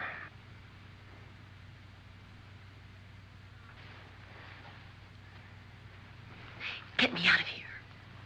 Now, what about the 10,000? I don't care. He wants to kill me. Who wants to kill you? Mr. Lawrence. May I have your attention, please? I think you all remember the bargain we made about staying all night. $10,000 apiece. If any of you don't survive, $50,000 will be divided amongst the rest of you. If I should die, you will be paid by my estate. When the door is locked from the outside by the caretakers, we'll all be forced to stay in this house until morning.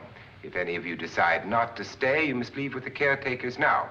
You won't have a chance to change your minds later, because there'll be no way to get out. I don't want to stay. Wait.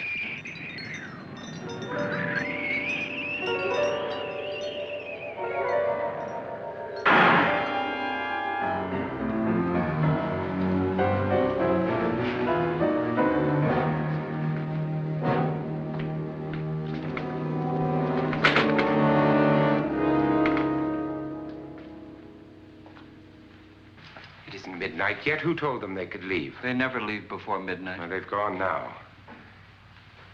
I was going to ask you whether you wanted to stay or not, but it seems that the caretakers have made the decision for you. We're all locked in now. But I don't want to stay. I'm sorry, my dear, but it's too late now. Darling, haven't you had enough of the silly game? Get some cars up here for these people and let them go home. But pay them first. This is your party, remember? In spite of my wife's faith in my ability to do the impossible, we will all have to stay in this house until 8 o'clock in the morning. But we have some party favors for you in these little coffins. This is my wife's idea. And I must say, I think it's rather dangerous. I suppose you all know how to use one of these things, but in case you don't, you just press down on this lever with your thumb and then pull the trigger. You see, they're loaded. These are no good against the dead, only the living. Doctor? Lance? Nora? Go ahead, take it.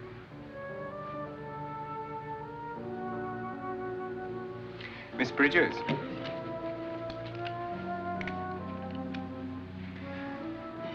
And here's yours, dear. I don't need it. It was your idea. Who knows, you may want to use it on me before this night is over. Throw these guns away. They won't do you any good. I agree with Pritchard on that point, although not for the same reason. Dr. Trent, don't you approve of our little party favors? Suppose Nora had had a gun when she mistook the blind woman for a ghost. I don't think anyone else is going to walk around in total darkness. Oh, I'm sure we're not going to go running around the house shooting each other, aren't you? Who knows? Fear makes people do amazing things. Mr. Pritchard, you said your sister-in-law killed a man and a woman here and cut them up? You said they found hands and feet, but they never found any heads. Would you like to see one of those heads? Would you all like to see one of those heads? Well then, just follow me.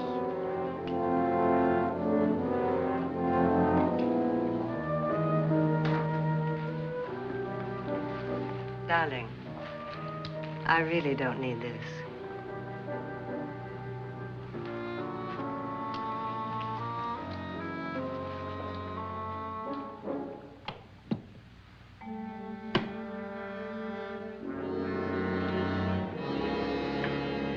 Just go look in my suitcase.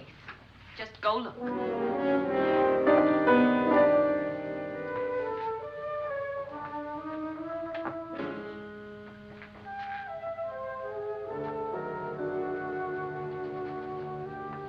But it was in there. A woman's head. Nora, I think you're a little upset. Would you care for a sedative? Get out! Get out, all of you! All of you, get out of here and leave me alone!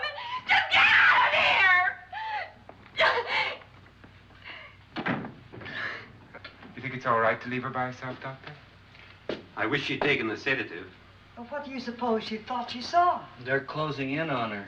Look, Doc, I think somebody ought to stay with her. There could be 1,000,000 people around her. But if they wanted her, they'd get her. What if he's right? He's too drunk to know what he's talking about. I wonder. I'll join you in a minute.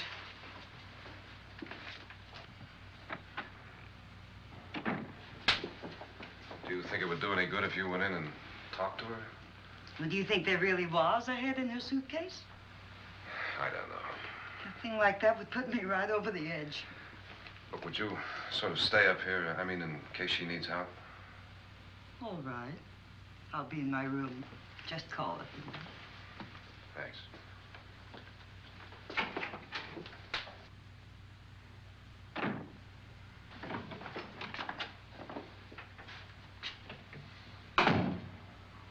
Are you sure there are only 7 people in this house? Positive, except for the ghosts. I don't believe in ghosts, nor in frightening women. In Nora's case, it's gone far enough. Perhaps too far. What do you suggest we do about it, Doctor? Don't frighten her anymore.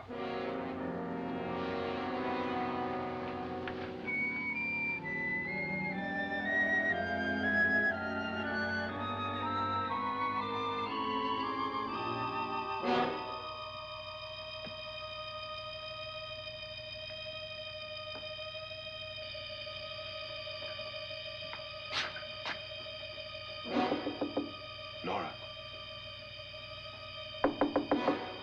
Nora?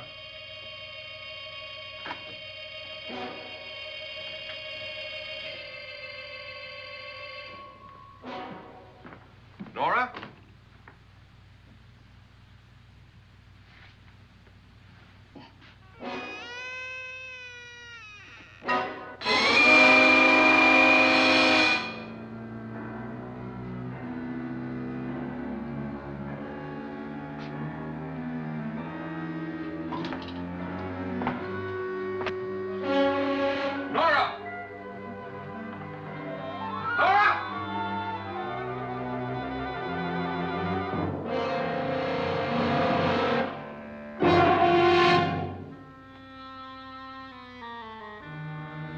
What do you know about this?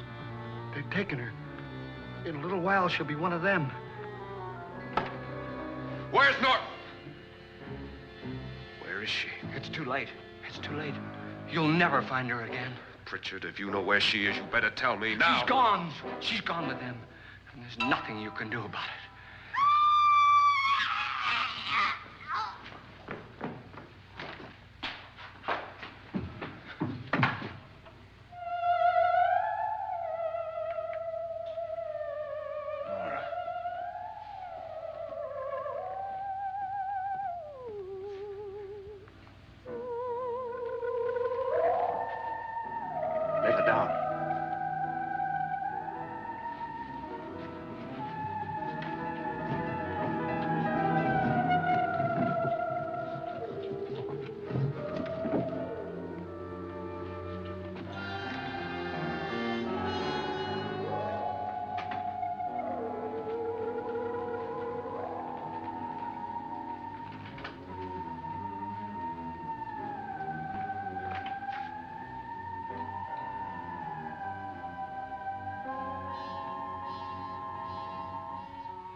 Nora? She's dead, Mr. Loren. Your wife hanged herself. Suicide.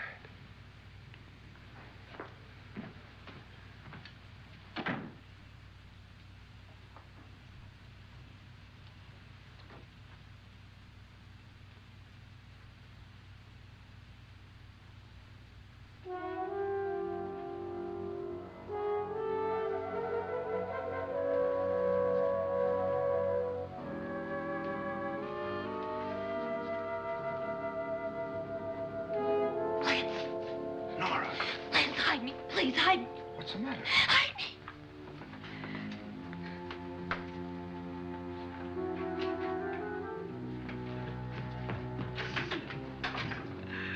He tried to kill me.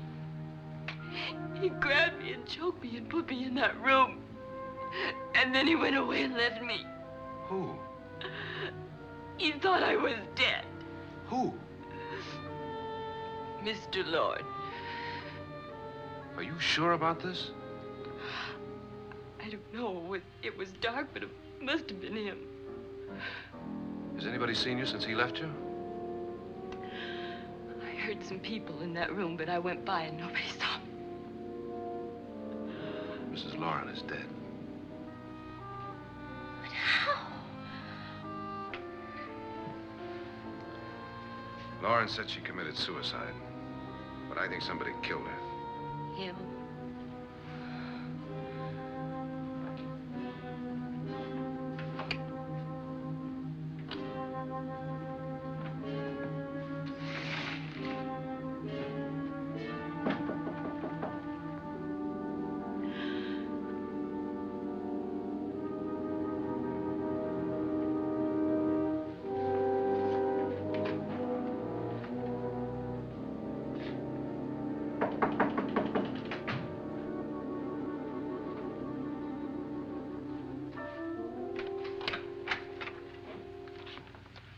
I'm sure you've come to the same conclusion I have.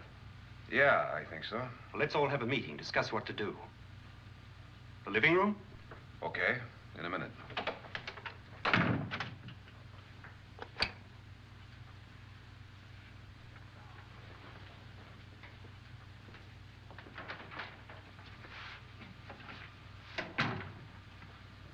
I've got to go downstairs.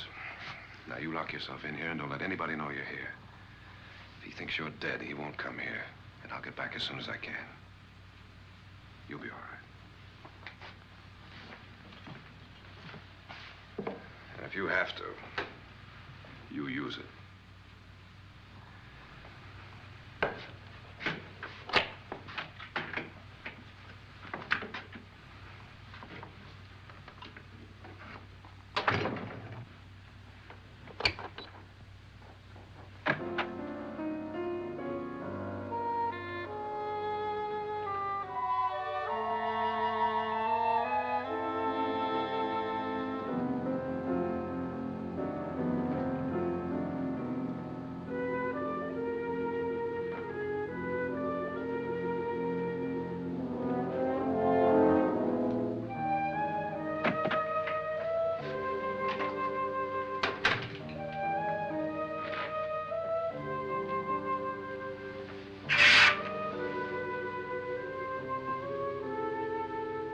So beautiful. So greedy. So cold.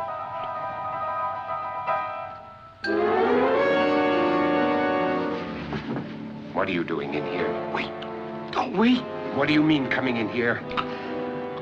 I didn't want them to take her away. You're drunk. They will if you don't watch her. You're drunk. All right, out with it, Bridget. Why did you come into this room? I'm the only one who understands. Understands what? Your wife isn't there anymore. She's already joined them. Look, Bridget, I've had enough of your spook talk. Get out, you sot, and don't come back into this room again.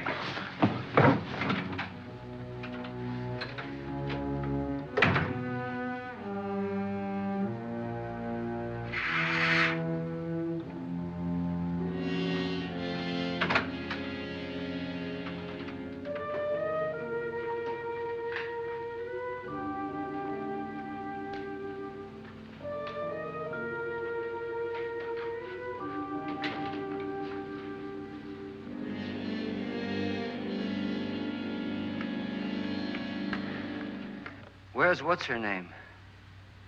Nora. I didn't disturb her since I don't think this concerns her. No, you're right. Mr. Loren, isn't there some way we can get out of this house now? No, none at all. We could try breaking out. The only door to the outside is made of steel. The bars of the windows are set in solid stone. We gotta stay. I'm not afraid of your ghosts, Bridget. But I am afraid. When we came here a few hours ago, the only thing we had in common was the $10,000 we'd get. Now, however, we share something else. The death of Mrs. Loren. So far tonight, one of us was almost killed by a falling chandelier. One of us was mysteriously slugged. One of us has been driven to the brink of absolute hysteria, and one of us is dead. Were these accidents? Suicide? And we must stay here for 6 more hours. 6 hours? 6 of us. Time enough. Who'll be next? How will it happen?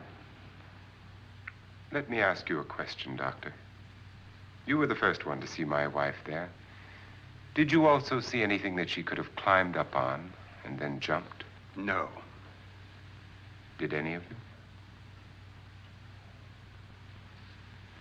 There was nothing. How then did she get up there so high? Exactly, Mr. Loren. How? She couldn't have pulled herself up there. She couldn't have dropped from the ceiling. Do you think your wife killed herself? No. She was murdered by one of you.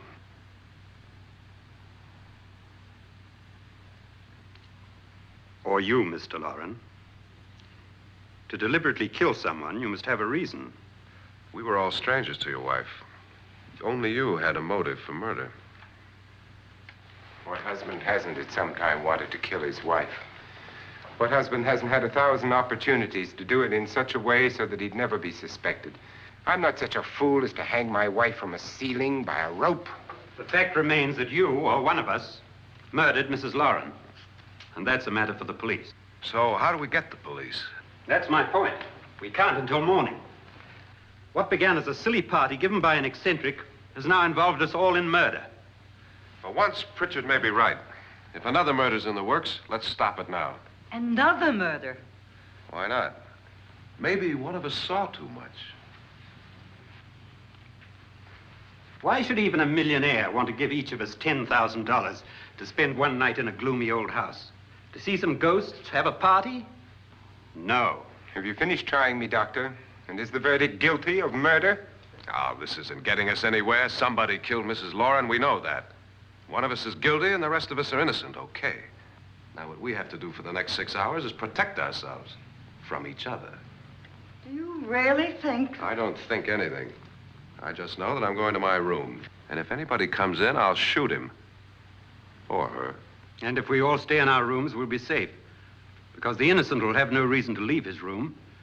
And the guilty will admit his guilt if he or she does. And we all have guns. And we're all agreed? Oh, I wish this night were over. Rooms? Guns? I tell you, it doesn't make any difference. They aren't through with us yet.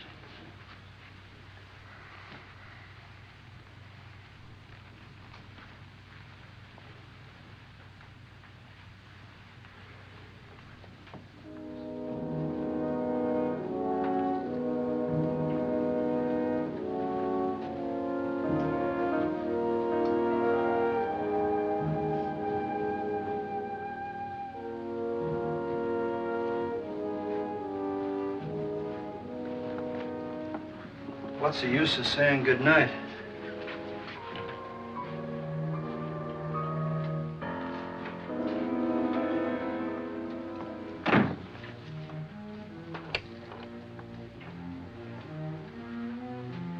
Good night.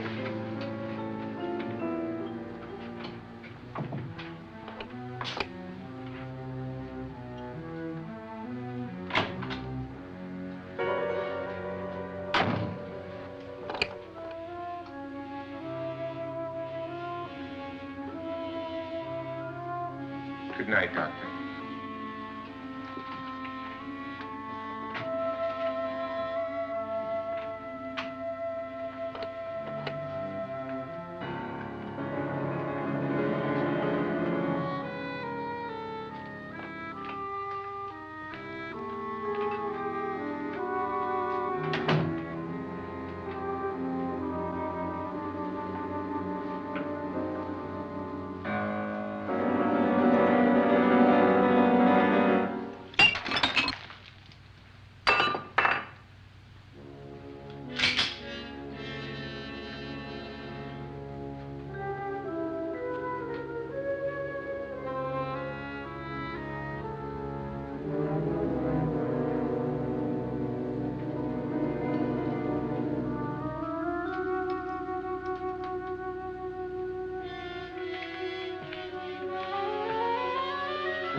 Nora,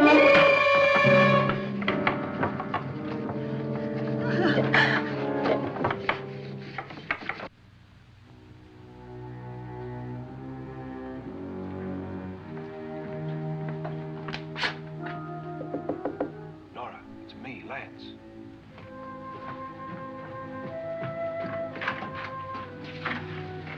You okay? They've all gone to their rooms and locked themselves in. Lance, I've been thinking. It was so dark down there. Maybe it wasn't Mr. Lorne. It was him, all right. He tried to kill you, and he did kill his wife. How can you be so sure? She tried to warn me, asked me to help her. The doc thinks he's going to try and kill one of us. Now, there must be a way out of this place, and I'm going to find it and get the police before he does. I'm going with you. What if he finds out you're alive? No, Nora. You're safer here than any place else. Now, just lock yourself in and keep quiet.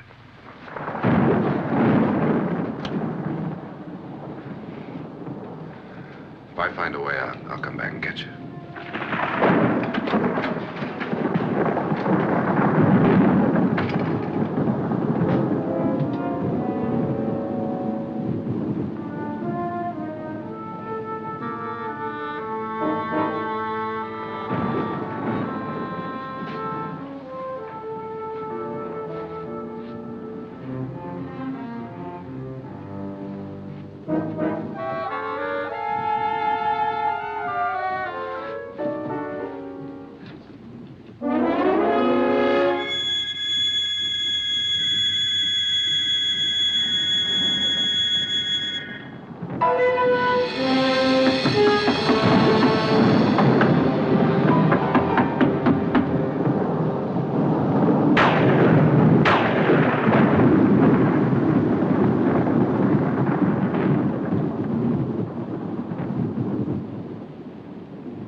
An admission of guilt, Doctor?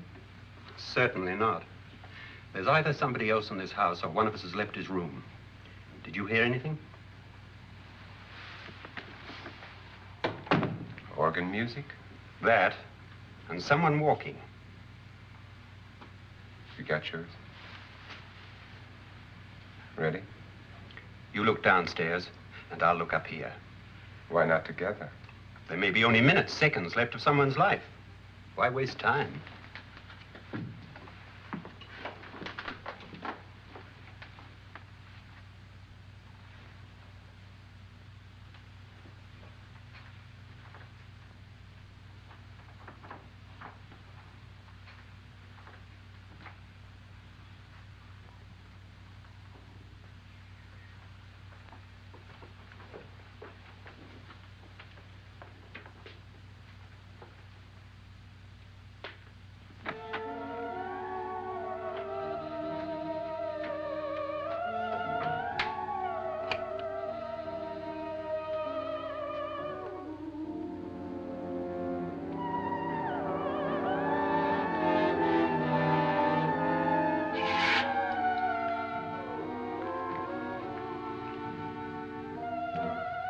It's almost over, darling. Every detail was perfect.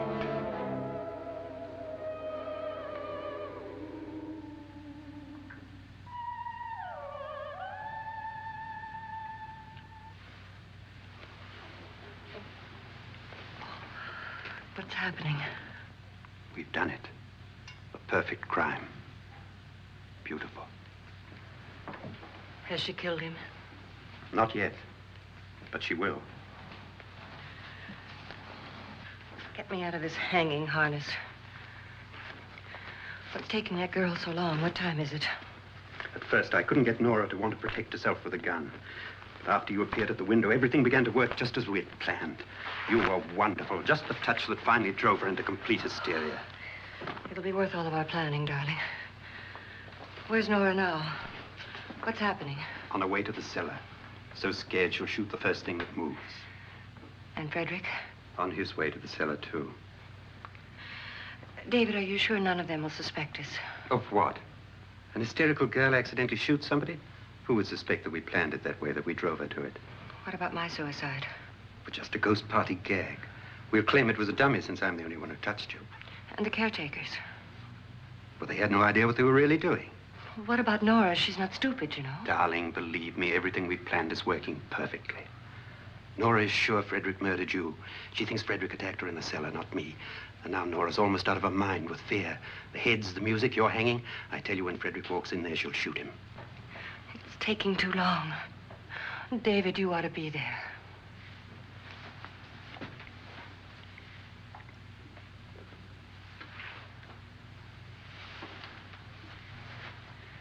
When you hear the shot, come down to the cellar.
David? David?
last you've got it all.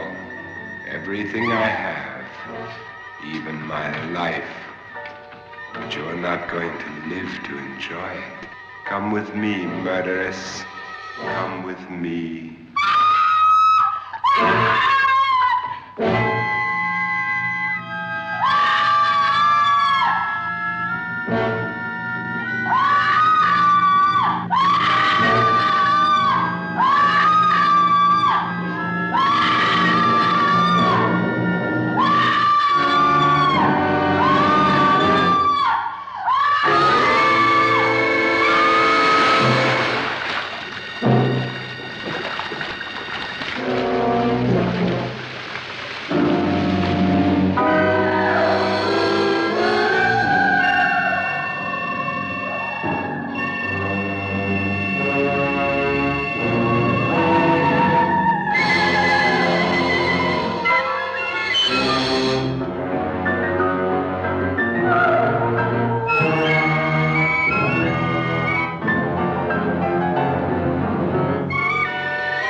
Was indeed perfect.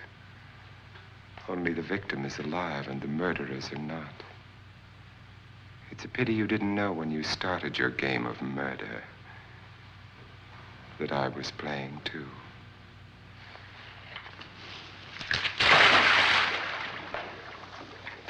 There must be some way to get in here. Oh, it's right along here somewhere. Lance! I've shot Mr. Lorne. He's down in the wine cellar. Alive? I don't think so.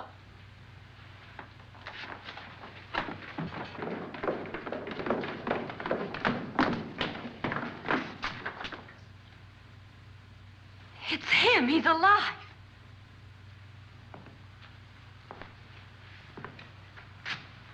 You didn't shoot anyone, my dear. I loaded your gun with blanks.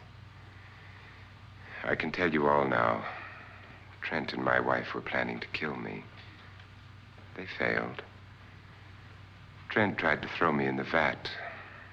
My wife stumbled and fell. I'm ready for justice to decide if I'm innocent or guilty.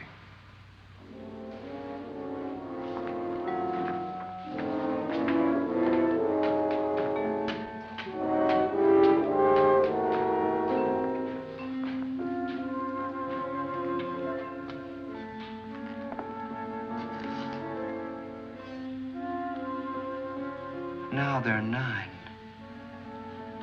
There'll be more, many more. They're coming for me now.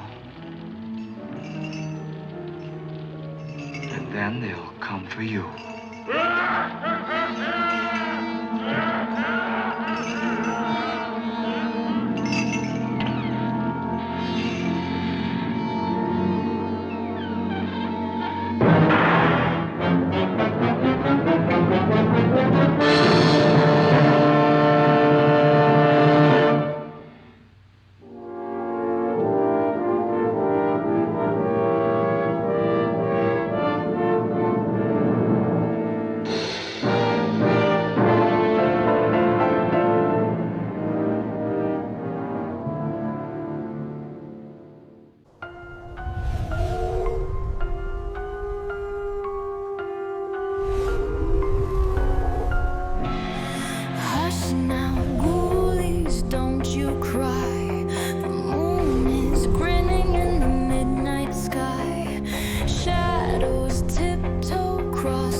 And Jack, Donald and Goodman got your back. The zombies creep, but they don't bite. They're just walking in the pale moonlight.